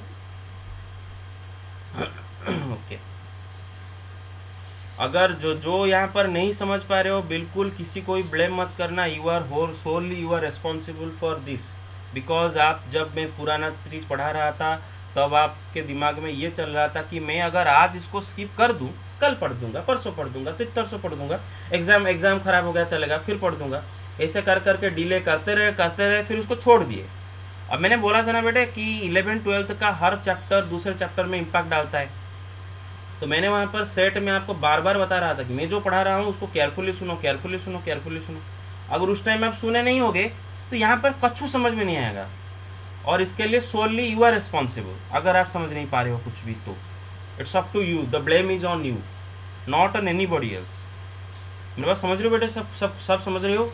अगर आप ये नहीं समझ पा रहे हो, Yes, sir. हाँ, क्योंकि प्रोबेबिलिटी का कुछ भी नहीं पढ़ रहे हैं, ये सब सेट चल रहा है, पूरा सेट चल रहा है, प्रोबेबिलिटी बिल्कुल नहीं है, सेट। अच्छा बेटे, फाई का कॉम्प्लीमेंट्री इवेंट क्या होगा? The sample space. Sample space. Because phi का कॉम्प्लीमेंट क्या Yes, होगा sir. बेटे? ना सैम्पल स्पेस से फाई को माइनस कर दो। सो सैम्पल स्पेस से फाई को माइनस करने का मतलब है सैम्पल स्पेस में से फाई का एलिमेंट निकाल देना। अभी फाई में तो कछु एलिमेंट है ही नहीं, तो सैम्पल स्पेस से कुछ निकालोगे ही नहीं, तो वही सैम्पल स्पेस मिलेगा। तो पढ़ाया था पूरा डिटेल में, है ना? बस तो ऐसा समझ लो कि जब भी सैम्पल स्पेस होगा तो इम्पॉसिबल इवेंट नहीं होगा, जब भी इम्पॉसिबल इवेंट होगा तब सैम्पल स्पेस नहीं होगा। सही बात है ना भाई? ये श्योर इवेंट हो, इम्पॉसिबल इवेंट। अच्छा ओके। श्योर इवेंट का मतलब क्या होगा बेटे? पक्का होगा। इम्पॉसिबल इवेंट का मतलब क्या होगा बेटे? कि पक्का नहीं होगा। मतलब समझ रहे हो? श्योर इवेंट पक्का होगा, Yes, sir. इम्पॉसिबल पक्का नहीं होगा, है ना? बस काम खत्म, इतना ध्यान रखो। So take the Sir, it is opposite of sure event. Yes, opposite of sure event, कल ही बोला था, right? Opposite of sure event, sure का अपोजिट Yes. इम्पॉसिबल हो जाएगा ना। यहाँ पर देखो, take the screenshot. Done done. Done, sir. हाँ ओके। तो अच्छा, सबको समझ में आ रहा है भाई? Hello, Yes, sir. हाँ Yes, sir. Okay okay okay.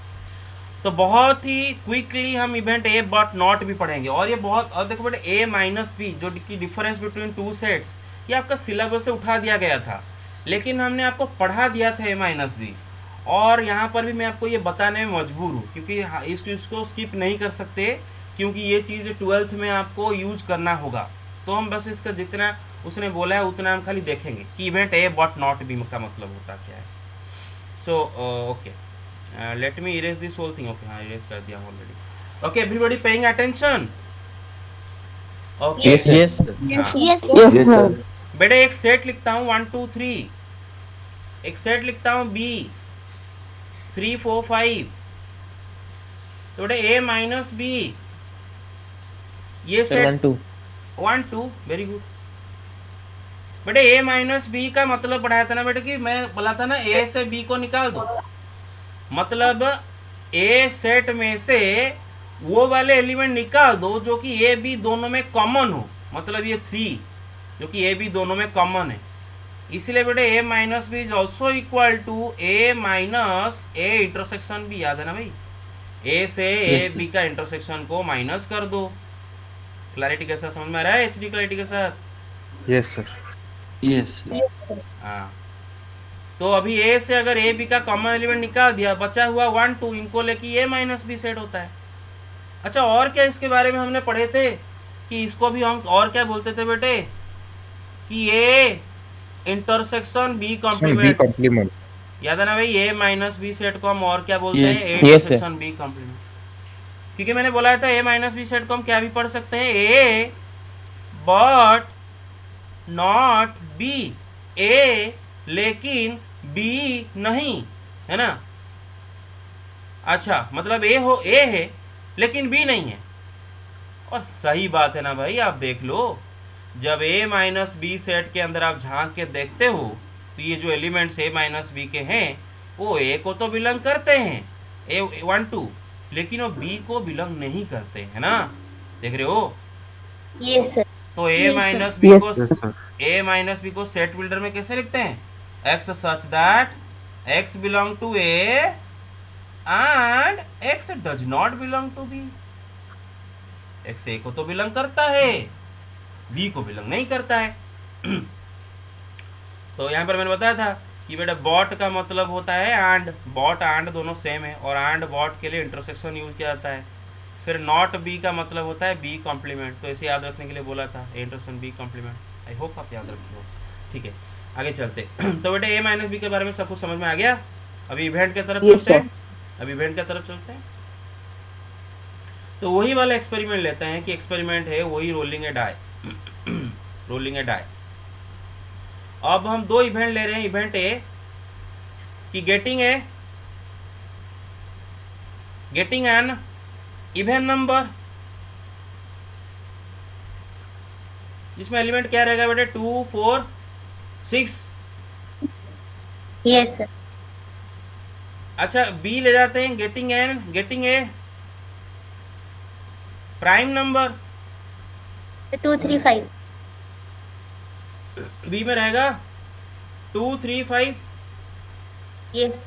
अच्छा बेटा, अगर ए एक इवेंट है, बी एक इवेंट है, अब मैं एक नया इवेंट क्रिएट करूंगा। I will create a new event, और मैं उसका नाम दूंगा, वो इवेंट का नाम दूंगा ए बॉट नॉट बी। ये एक और एक इवेंट है।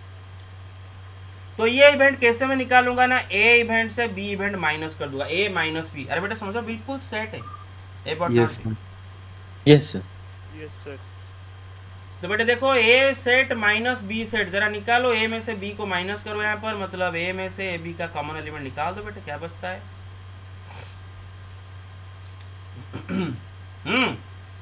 सेट ए में से ए बी का कॉमन एलिमेंट निकाल दो, 4 6। 4 6। So 4 6. तो ए माइनस बी में क्या रहेंगे बेटे, 4 6 रहेंगे।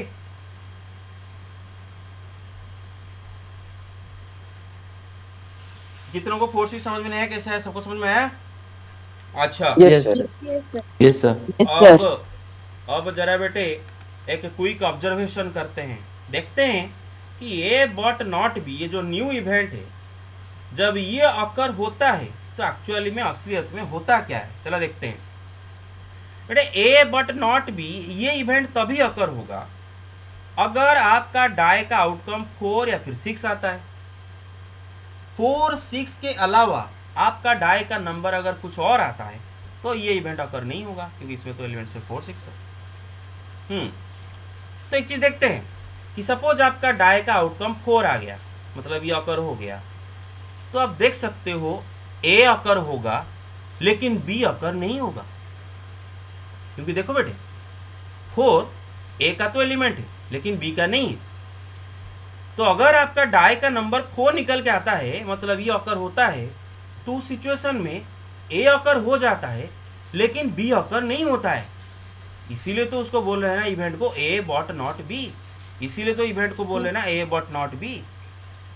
आपका अगर 6 डाई का आउटकम आता है, मतलब ये अकर हो जाता है, 4 6 आएगा तो ये अकर होगा, अगर 6 आएगा ये अकर हो गया, तो देखो बेटे ए अकर होता है लेकिन बी अकर नहीं होता है, राइट। इसलिए तो उसको बोलते हैं A but not B. Clear? अरे समझ में आ रहा है? हेलो। Yes, sir. हाँ। Yes, sir.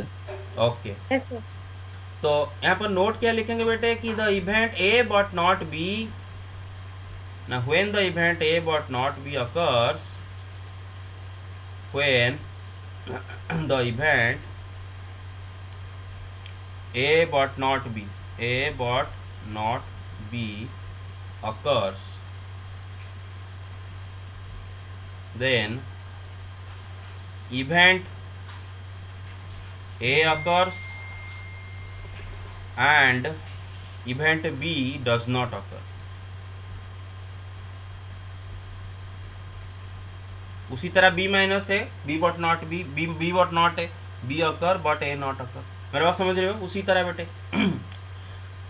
ओके मेरे बात समझ एंड वाइस वर्सा क्योंकि उल्टा भी सही है कि अगर कभी भी इवेंट ए अकर हो गया लेकिन बी अकर नहीं हुआ तो हम क्या बोलेंगे? इसका मतलब ए बट नॉट बी वाला इवेंट अकर हो गया। मेरे बात समझ गए बेटे clearly? Hello Yes. Yes, sir. Very good very good very good very good. तो आई होप आप इसको पूरा रियलाइज कर पाए। Take the screenshot. Take it sorry आप चूज करता है। हाँ take it Done, sir. Done. Okay आगे चलते हैं। Yes, sir. ओके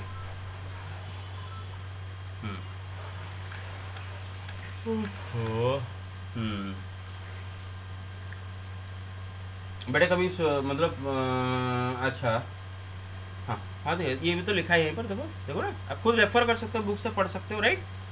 बुक को हमेशा पढ़ो बेटे। ठीक है आगे चलते हैं।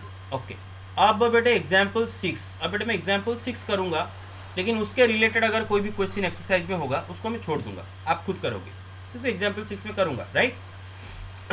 Consider the experiment of rolling a die. एक डाई रोल किया जाएगा एक्सपेरिमेंट है। Let A be the event getting a prime number. मानो ए इवेंट है गेटिंग ए प्राइम नंबर। तो देख रहे हो उसके क्या क्या एलिमेंट रहेंगे बेटे 2 3 5। B be the event getting an odd number. तो बी में क्या क्या एलिमेंट रहेंगे बेटा 1 3 5। अरे देख रहे हो? Hello Yes, sir. हाँ Yes, sir. write the sets representing the events A और B, A and B, A but not B, not A। मतलब ये जो 4 इवेंट है इनका सेट को लिखो। तो ये तो बस ये तो सेट का पढ़ाई है। A और B मतलब A B का यूनियन खाली Yes, कर sir. दोगे राइट। चेक करो 2 2 3 5 A एंड E मतलब A B का इंटरसेक्शन कर दोगे, ये मिल गया। A बॉट नॉट भी मतलब A से B A माइनस भी कर दोगे। मेरा बात समझ रहे हो बेटे? A माइनस B 3 5 Yes, निकाल sir. दो Yes, तो खाली 2 ही बचेगा। नॉट ए का मतलब क्या होता है? ए का कॉम्प्लीमेंट। मतलब सैंपल स्पेस में से ए को माइनस कर दोगे। हाँ अभी बी का कोई यहाँ पर रोल नहीं है फोर्थ क्वेश्चन में। तो बेटा सैंपल स्पेस ये है जिसमें 1 2 3 4 5 6 एलिमेंट है। उसमें से अगर ए का एलिमेंट निकाल दोगे मतलब ए एंड सैंपल स्पेस का कॉमन एलिमेंट अगर निकाल दिया जाए सैंपल स्पेस से 2 3 5 को निकाल दिया जाए तो क्या बचता है भाई? 1। अरे क्या बचता है? 2 3 5 को अगर निकाल दें 1 4 6। अरे समझ रहे Yes, हो? sir. Yes, sir. ओके अब आते हैं बेटे म्यूचुअली एक्सक्लूसिव इवेंट। ठीक है लेकिन म्यूचुअली एक्सक्लूसिव इवेंट पढ़ने से पहले एक चीज़ जो कि मैं प्रोबेबिलिटी पढ़ाते वक्त बोलना चाह रहा था अभी उसको अभी बोल देता हूँ क्योंकि वो वर्ड को मैं फ्रीली ताकि यूज कर सकूँ, ताकि वर्ड को मैं फ्रीली यूज कर सकूँ और कंफ्यूज ना हो, इसलिए मैं अभी वो वर्ड का मतलब समझा देता हूँ।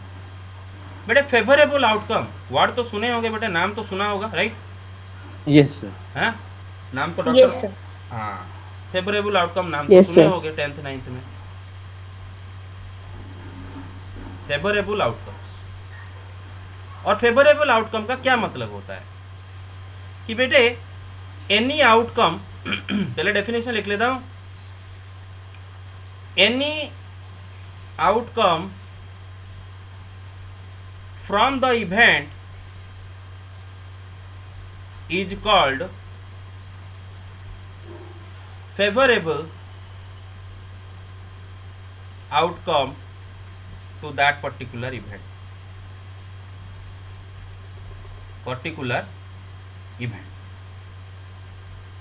Any outcome from the event, कोई इवेंट में से अगर कोई भी हम आउटकम निकालते हैं that outcome is called favourable outcome to that particular event. चलो उसका मतलब समझते हैं। बेटे अगर एक्सपेरिमेंट में लेता हूं दो डाई को रोल करना, ठीक है, rolling a die, rolling a die. अब देखो बेटे मैं एक इवेंट ले रहा हूं, let A is equal to event of getting an even number. तो मेरा ये इवेंट में क्या क्या एलिमेंट में रहूंगा, रख रहेगा 2 4 6। तो बेटे देखो हियर अगर आपका सपोज आप डाई रोल किए और आपका रिजल्ट अगर डाई का अगर आउटकम 2 आता है तो इवेंट ए ऑकर हो जाता है, 4 आता है तो इवेंट ए ऑकर हो जाता है, 6 आता है तो इवेंट ए ऑकर हो जाता है। 2 4 6 के अलावा और कुछ भी आता है तो इवेंट ए ऑकर नहीं होता है, राइट।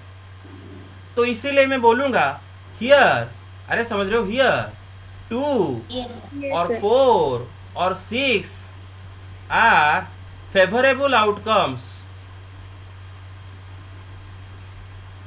टू इवेंट ए, वो सब इवेंट ए का फेवरेबल आउटकम है, क्योंकि ये होते हैं तो इवेंट ए हो जाता है। लेकिन 1 3 5 they are not favourable to this event. अरे मेरी बात समझ गए? Hello hello hello hello hello hello. Yes sir. Yes, sir. Okay, take the screenshot, एक सेकेंड। हाँ टेक इट, ले गए बेटे?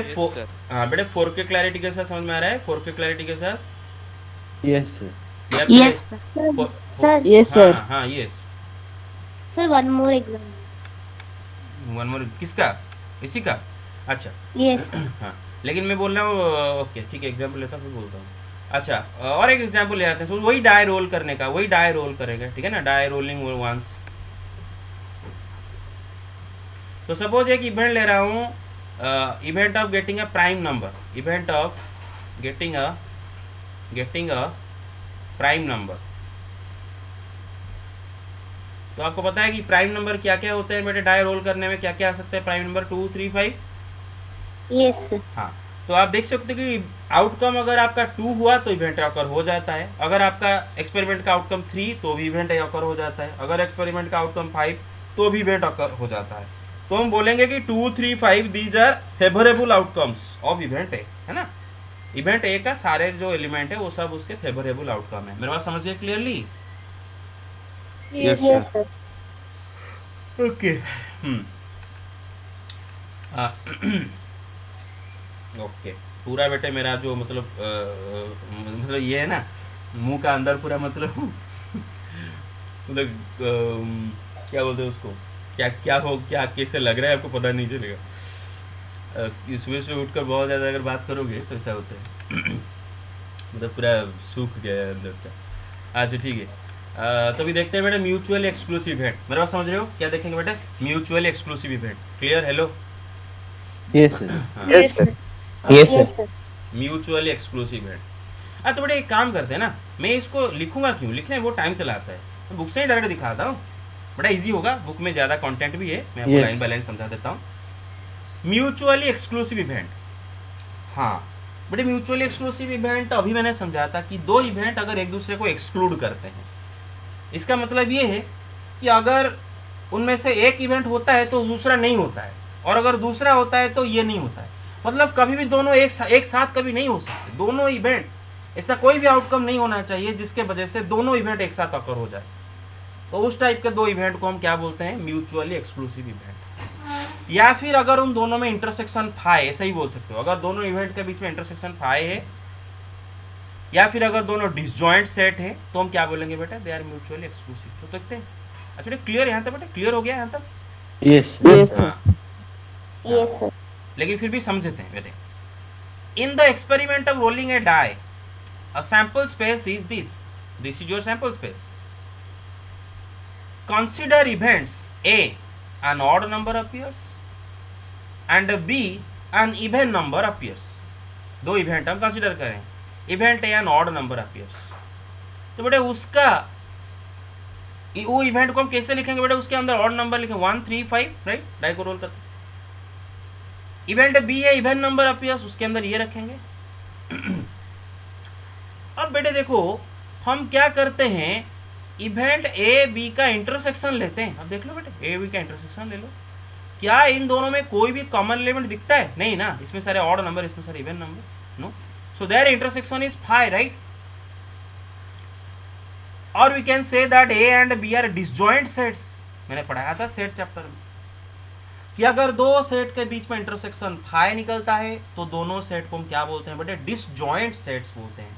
क्या बोलते हैं बेटे दोनों सेट को? डिसजॉइंट। Disjoint set. और इस केस में हम, वो तो सेट का बात हुआ, डिसजॉइंट सेट, लेकिन हम तो प्रोबेबिलिटी चैप्टर पढ़ रहे हैं, इवेंट वगैरह।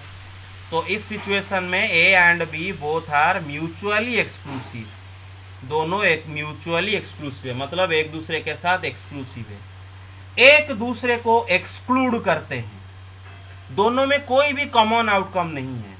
ऐसा कभी भी नहीं होगा कि दोनों साइमल्टेनियसली हो जाए। अगर इवेंट ए अकर होगा तो बी कदापि नहीं होगा, अगर इवेंट बी अकर हो जाता है तो ए कदापि नहीं होगा। आप इधर से भी समझ सकते हो बेटे, ए इवेंट है ऑड नंबर अपीयर्स, तो अगर आपका, और बी इवेंट है इवन नंबर अपीयर्स, तो बेटे देखो अगर आपका ऑड नंबर अपीयर होता है तो इवेंट ए अकर हो जाता है, लेकिन बी तो अकर नहीं होगा ना, क्योंकि बी बोला इवन नंबर अपीयर। अगर बी अपीयर हो जाता है मतलब इवन नंबर आ जाता है तो ए तो अकर नहीं होगा ना, बिकॉज ए ऑड नंबर। मेरे बात समझ रहे हो? तो they are Yes, sir. Mutually exclusive. बस काम खत्म।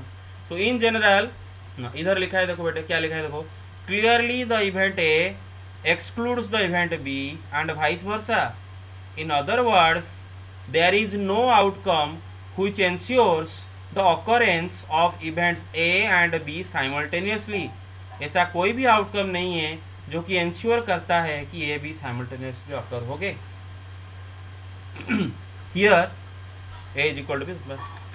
तो इधर क्या लिखा है उसके बाद कि A and B are called mutually exclusive events if the occurrence of any one of them excludes the occurrence of the other event.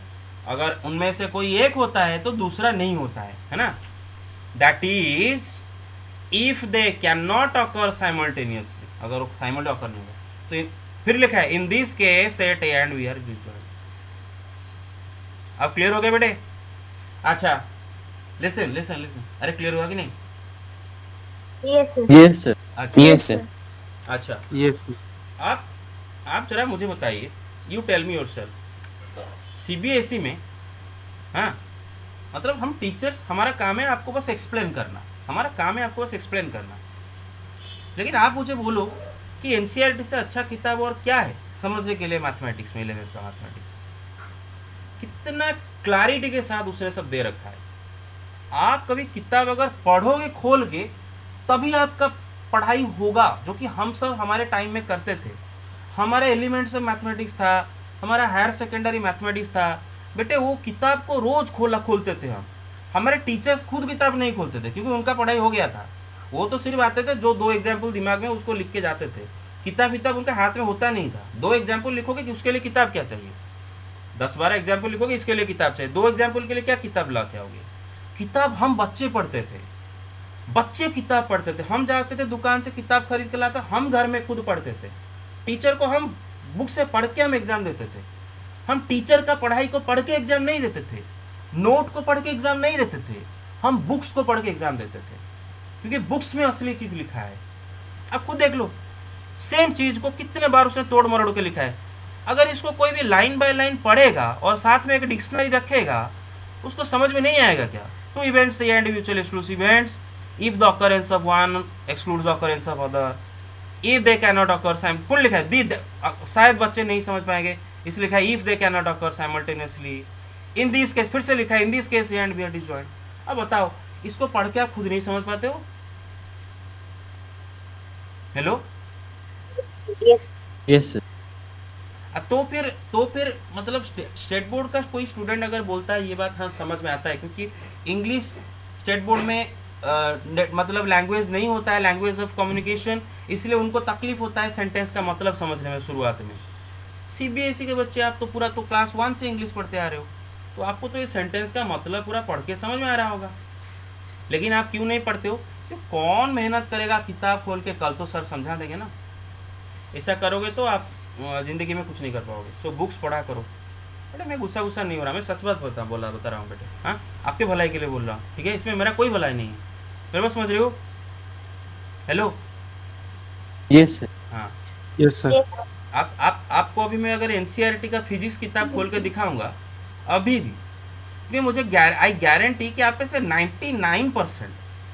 99% NCERT में से फिजिक्स जो चैप्टर्स दे रखे हैं उसके एक भी चैप्टर लाइन बाय लाइन नहीं पढ़े, क्योंकि आजकल आपको बुक्स पढ़ना पसंद नहीं है, आप सीधा नोट्स पसंद करते हो। शॉर्टकट भाई दे दो हमें, शॉर्ट में हमें दे दो भाई, लिख के जरा छोटे छोटे करके सर लिख के दे दो, हम छोटे छोटे के पढ़ के सर एग्जाम दे देंगे, बस काम खत्म।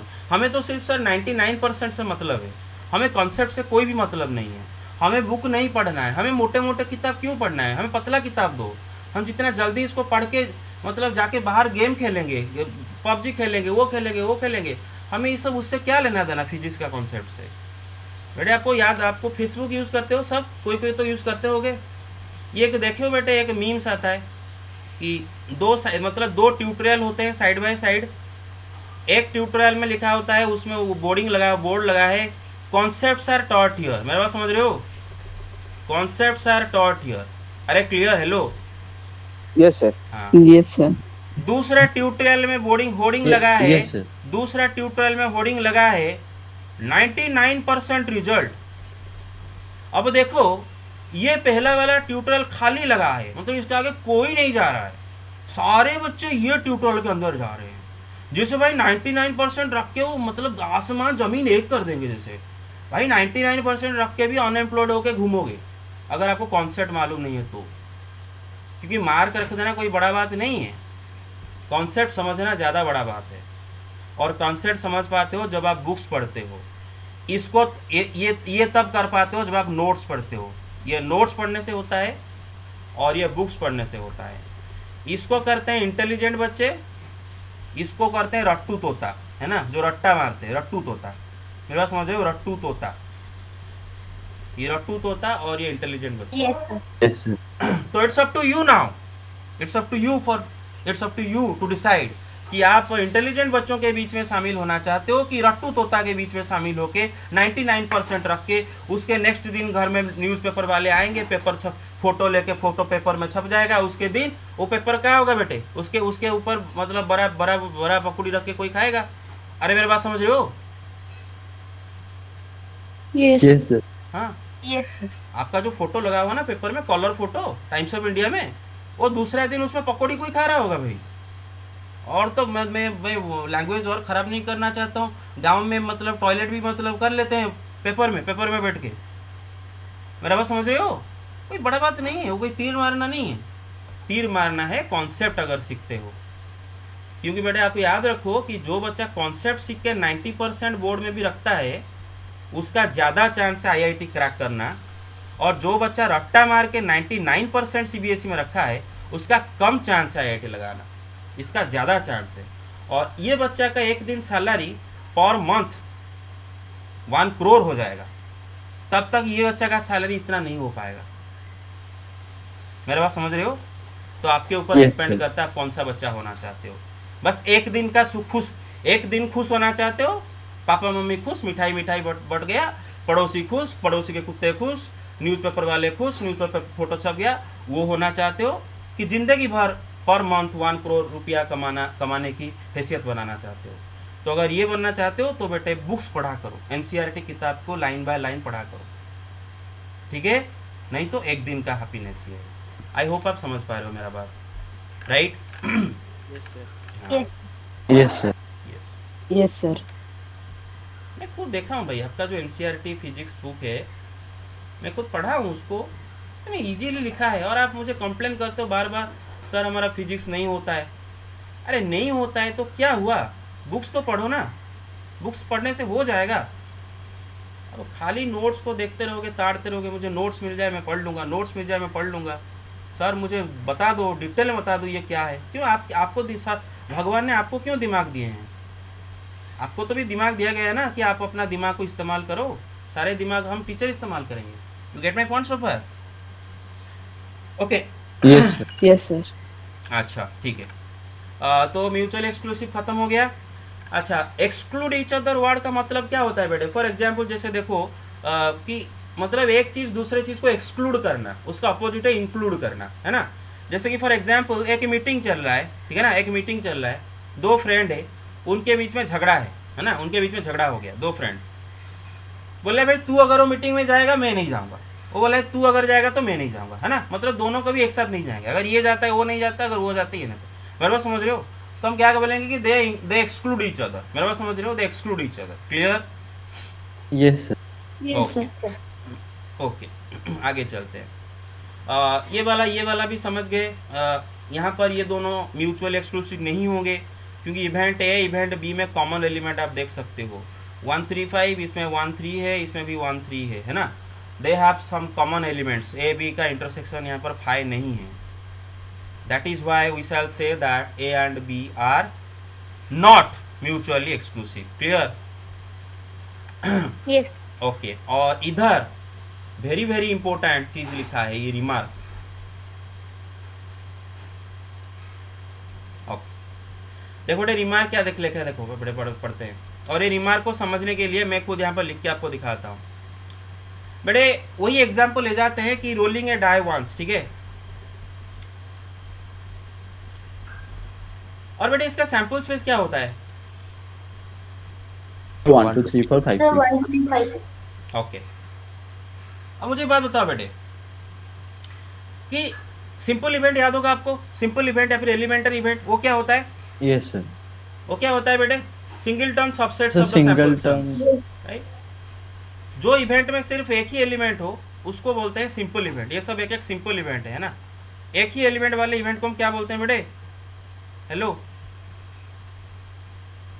सिंपल इवेंट बोलते तो हैं। क्या सिंपल बोलते हैं? इवेंट। बस these are simple events.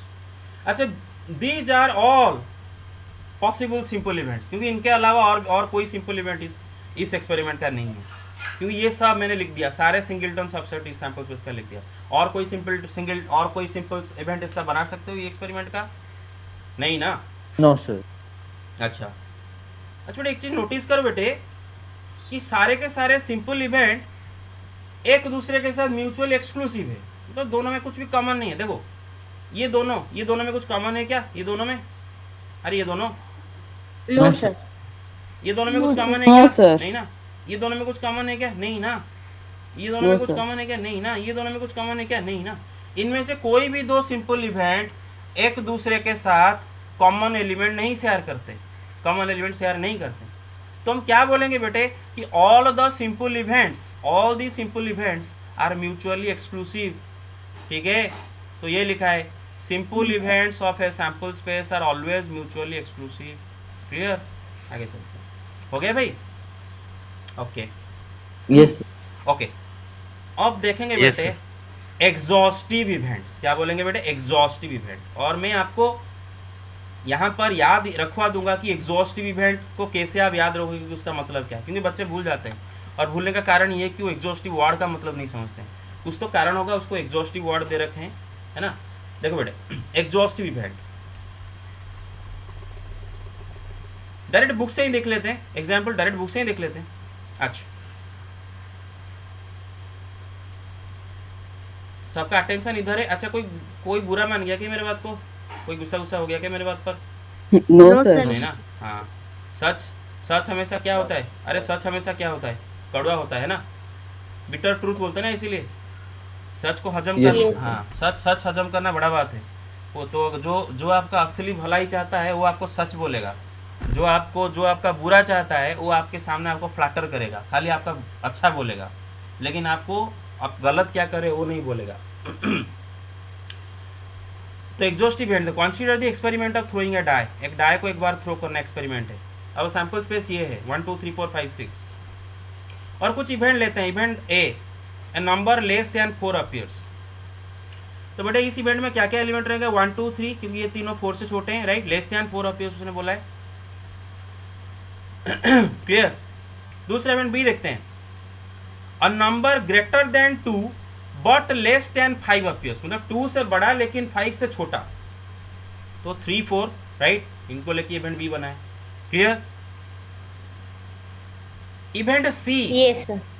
a number greater than 4 appears, a number greater than 4 appears, बेटा 4 से Five, बड़ा six. नंबर, 5 6 ओके, अब आते हैं जरा बेटे, ये तीन इवेंट को यूनियन कर दो, A union B union C, जरा तीनों को यूनियन कर दो। तीनों को यूनियन करने का मतलब तीनों का ऑल एलिमेंट ले जाएंगे पूरा पूरा ले जाए, तीनों को यूनियन कर दो।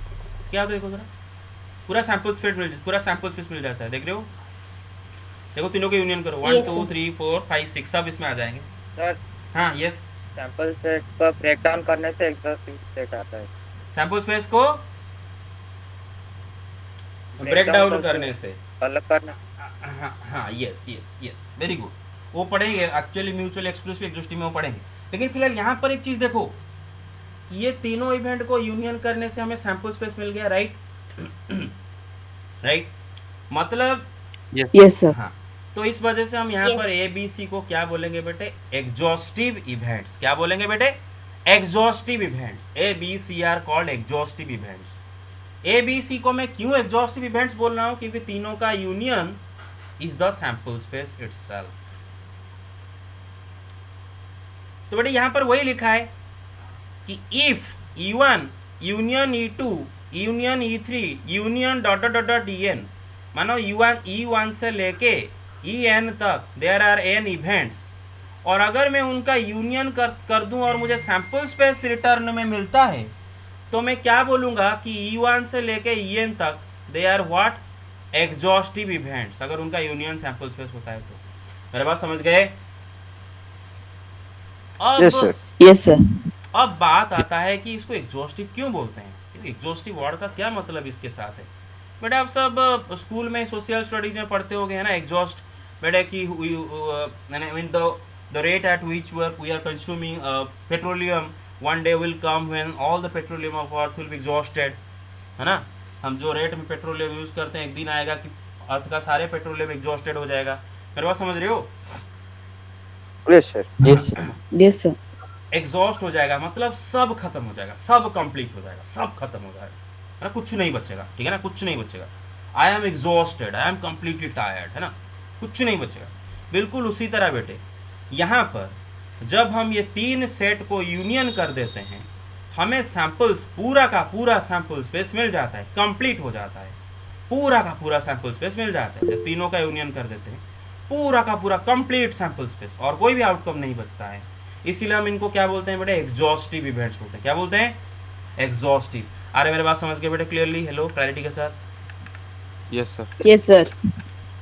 ओके ओके, बस खाली लास्ट चीज बचा बेटे, mutually exclusive and exhaustive event. इसको ये क्या होते हैं, मतलब क्या इवेंट होते हैं जो कि म्यूचुअली एक्सक्लूसिव एंड एग्जॉस्टिव, ठीक है? तो चलो एक एग्जांपल लेते हैं बेटे। एक एक्सपेरिमेंट कंसीडर करते हैं, rolling a die once, rolling a die once. अब मैं उसका दो इवेंट लिख रहा हूं। इवेंट ए है हाँ, सैंपल स्पेस का क्या होगा बेटा बताओ? 1 2 3 4 5 6, राइट? अरे राइट, Yes, sir. हाँ। एक इवेंट लेता हूं, event of getting an odd number. तो इसमें क्या क्या एलिमेंट रहेंगे बेटे? 1 3 5। और एक इवेंट लेता हूं, event of getting what? An even number. अरे मेरे बात समझ रहे हो? उसमें क्या क्या एलिमेंट रहेंगे? Yes, sir. 2 4 6। अब जरा बेटे देखो, ए बी दोनों का इंटरसेक्शन जब हम करते हैं हियर, हमें क्या मिलता है? 5 मिलता है, right? They have no element in common between them, मतलब they are mutually exclusive, right? Therefore A and B are mutually exclusive, right? Yes, sir. Okay, अब बेटे ए बी का यूनियन जरा करो, इधर क्या हो रहा है? Sir, yes. Do you get the whole sample space? Yes. Yes, sir. तो मैं क्या बोलूंगा कि A and B are exhaustive, क्योंकि अगर यूनियन करने से सैंपल स्पेस मिल जाता है तो एग्जॉस्टिव। मेरे पास समझ गए? तो यहां पर देखो, ए बी म्यूचुअली एक्सक्लूसिव होने के साथ साथ एग्जॉस्टिव भी हैं। मेरे बात समझ रहे हो? Hello hello hello hello hello, हाँ सो Yes. वी हाँ तो Yes, sir. तो म्यूचुअल एक्सक्लूसिव एंड एग्जॉस्टिव का मतलब क्या होगा कि म्यूचुअल एक्सक्लूसिव भी होंगे एंड एग्जॉस्टिव भी होंगे। तो ये तो एक एग्जाम्पल मैंने 2 इवेंट का लिया, ऐसे हम 4-5 इवेंट का एग्जाम्पल भी ले सकते हैं।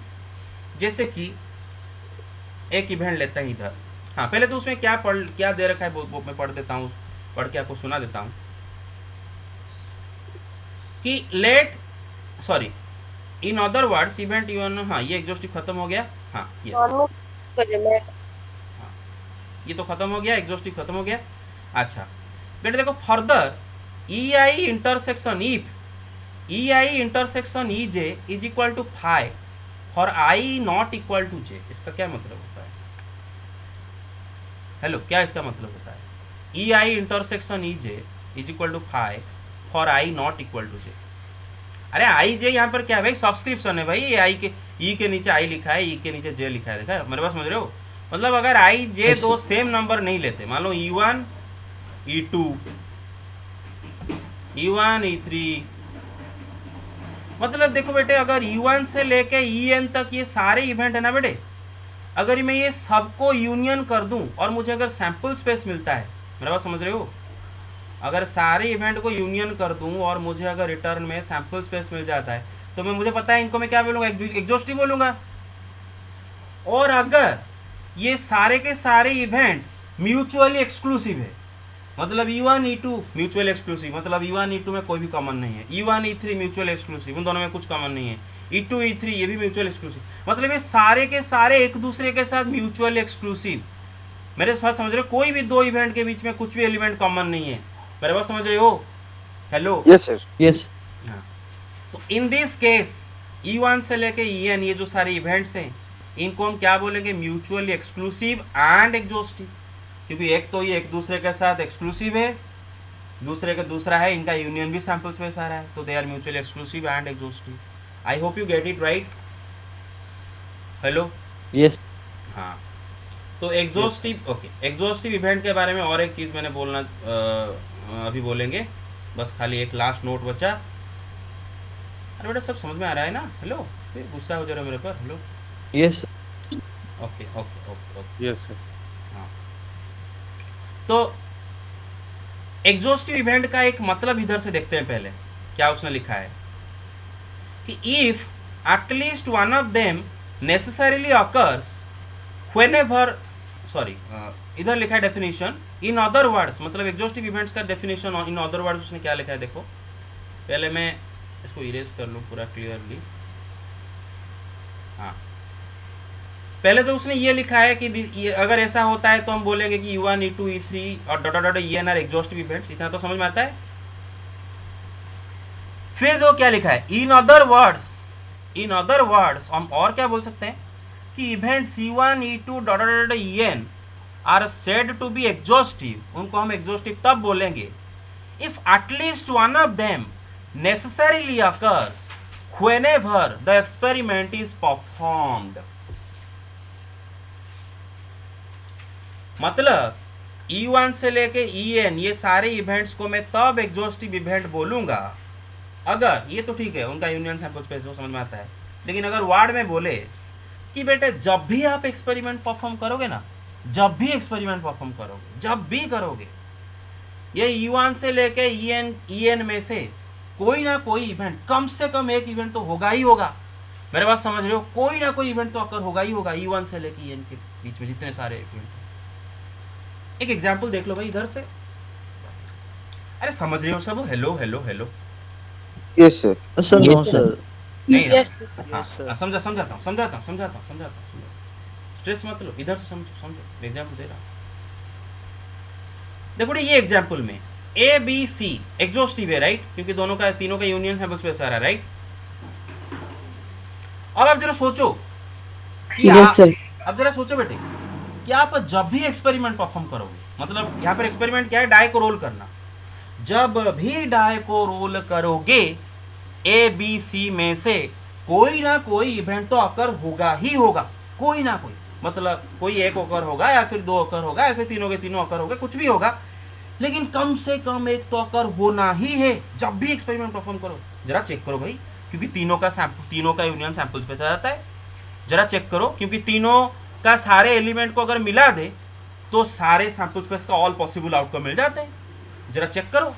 अब डाई रोल किए तो क्या क्या आ सकता है, 1 या फिर 2 या फिर 3 या फिर 4 या फिर 5 या फिर 6 आ सकता है।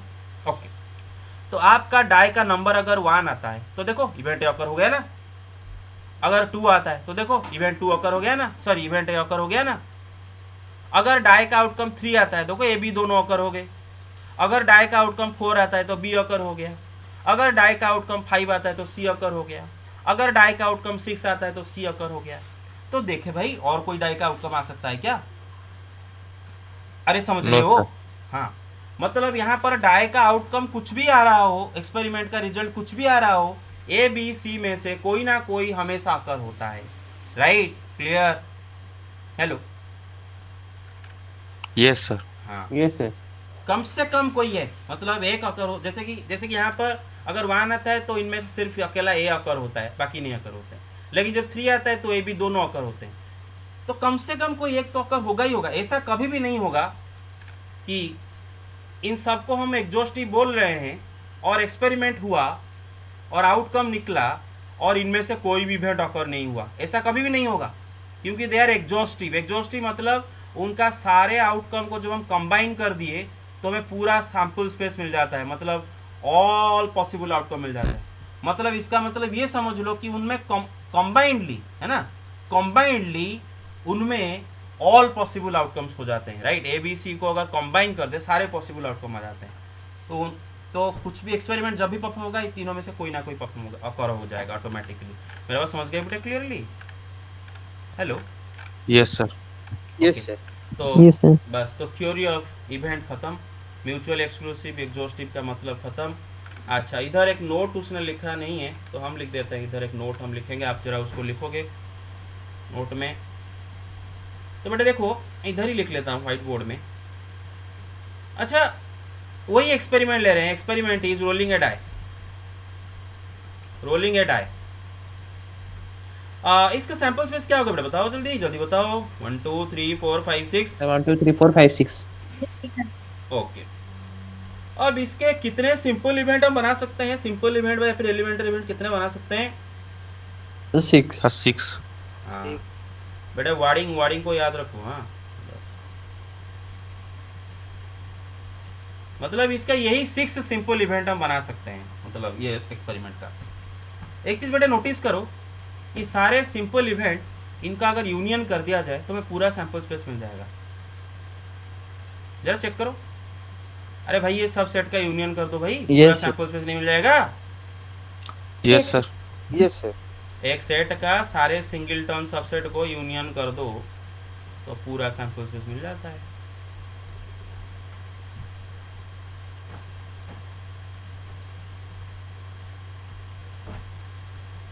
तो क्या मैं बोल सकता हूँ कि हाँ यस, क्या मैं बोल सकता हूँ कि ये सब एग्जॉस्टिव इवेंट्स है? पहला बात एग्जॉस्टिव इवेंट, क्योंकि इन सबका Yes, sir. Union. Yes, sir. अच्छा, अब और एक चीज नोटिस करो, इनके बीच में कोई भी दो इवेंट के बीच में कुछ भी कॉमन नहीं है। यहाँ पर कोई भी दो इवेंट के बीच में सिंगल एलिमेंट भी कॉमन नहीं है। तो क्या मैं बोल सकता हूँ they are all mutually exclusive, एक दूसरे के साथ एक्सक्लूसिव है? Yes, sir. Yes sir. तो फिर मैं क्या बोल सकता हूँ, तो फिर मैं क्या ये बोल सकता हूँ कि all the simple events of any experiment or of a sample space, all these simple events of a sample space are mutually exclusive and exhaustive. Note. अरे समझ रहे हो? All simple Yes, sir. events of a sample space are mutually exclusive, mutually exclusive and exhaustive.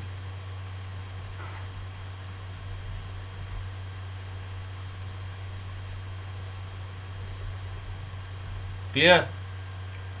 Okay, ठीक है, आगे चलते हैं। तो और नहीं, अब पढ़ाई इतना ही रखेंगे। क्योंकि बहुत सा 1.5 घंटा हो गया, आप और नहीं बैठाना चाहता हूँ आपको, इतना ही रख देते हैं। बस मैं खाली होमवर्क आपको देता हूँ, सुनो। Hello listen, hello hello hello hello hello, बस Yes, sir. Okay. Yes, sir. हाँ, एग्जाम्पल 7 खुद करोगे, पूरा बुक देख के, पूरा बुक देख के समझ में आ जाएगा। कोई अगर मुझे बोलेगा मुझे बुक देख के नहीं समझ में आया, बेटे बहुत गुस्सा होगा, क्योंकि इतना अच्छे से दिया है, आप छोटा बच्चा भी समझ जाएगा। खाली आपको थोड़ा कॉन्सेंट्रेट करना है। उसमें उसने बोला है कि इनमें से कौन सा इवेंट म्यूचुअल एक्सक्लूसिव है, तो आप देख देख के भी कर सकते हो। इवेंट ए दे रखा है, इवेंट बी भी दे रखा है, इवेंट सी भी दे रखा है, इवेंट डी भी दे रखा है। तो इनमें से कौन दो इवेंट म्यूचुअल एक्सक्लूसिव है, मतलब उनके बीच में कोई भी एलिमेंट कॉमन नहीं। अब देख के इसको ट्राई करो, एक बार खुद ट्राई करो, ठीक है। एग्जाम्पल 8 खुद करोगे, पूरा करोगे, खुद पूरा करो आज रात को, ठीक है। पूरा असाइनमेंट देता हूँ, clear. Yes, sir. Example Yes. 4 Yes, sir. हाँ sorry, question number 4 of exercise 16.2 पूरा करोगे। और जो मैं असाइनमेंट दे रहा हूँ उसको मैं संडे डिस्कस करूंगा, क्लास में नहीं करूंगा। जो मैं असाइनमेंट नहीं दे रहा हूँ उसको मैं क्लास में करूंगा, ओके। Yes, sir. ये करोगे? नहीं ये मैं करूँगा, ट्राई करो, लेकिन मैं कर दूंगा। ये करोगे बस। और क्वेश्चन नंबर 1 तो इजी होगा, डाइज रोल टीवी, हाँ यस, क्वेश्चन नंबर 1 करोगे। देखो असाइनमेंट ले जाओ बेटा, 1 4 6, क्वेश्चन 1 4 6, उसको उसके साथ साथ सारे एग्जाम्पल्स इसके, क्लियर। कल हम पढ़ेंगे, मैं दिखा देता हूँ कल का एजेंडा। हाँ यस, कल का एजेंडा भी सुन लो मेरे बात कर ले, फिर जाओ। एक्सियोमेटिक अप्रोच टू प्रोबेबिलिटी कल नहीं पढ़ा जाएगा, क्योंकि सिलेबस से निकाल दिया गया है। 11th का रिलेटेड कुछ भी सिलेबस से निकाल दिया गया है। तो लेकिन जो इंपॉर्टेंट चीज़ होगा वो हम पढ़ेंगे। उसके आगे प्रोबेबिलिटी निकालना कल पढ़ेंगे। बात यह है कि कल आपका शायद क्लास नहीं है, एसी का क्लास नहीं है। हाँ तो नहीं है मतलब मत सोच लेना कि बिल्कुल नहीं है ना। तो आपका कल का क्लास रहेगा बेटे सुबह 7 से 8 चलेगा, या फिर आज शाम को 8 से 9। क्योंकि सुबह 7 से 8 में इसीलिए बोल रहा हूँ, सुनो, इसीलिए बोल रहा हूँ क्योंकि जब नया कॉन्सेप्ट पढ़ाऊँगा तो अगर रात को 8 से 9 करता हूँ तो नया कॉन्सेप्ट शायद आप टायर्ड होकर भूल जाओगे। मेरा बात समझ रहे हो? Yes, sir. Yes, sir. हाँ, this will be the perfect, हाँ this will be the perfect time 7 to 8 AM Yes, tomorrow, perfect time. Yes.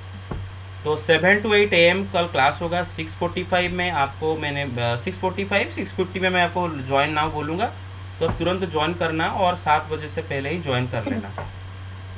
हाँ यस बताओ। Sir, all the extra classes also we can give 7 to 8 in the morning. हाँ मैं तो वही सोच रहा हूँ, मैं तो आगे वही सोच रहा हूँ। तो इनफैक्ट हमें क्लास की बहुत ज़रूरत आगे पड़ेगा, है ना, क्योंकि सारे क्वेश्चन अगर करेंगे तो 7 से 8 कल क्लास होगा और सब आ जाना। और आज का वीडियो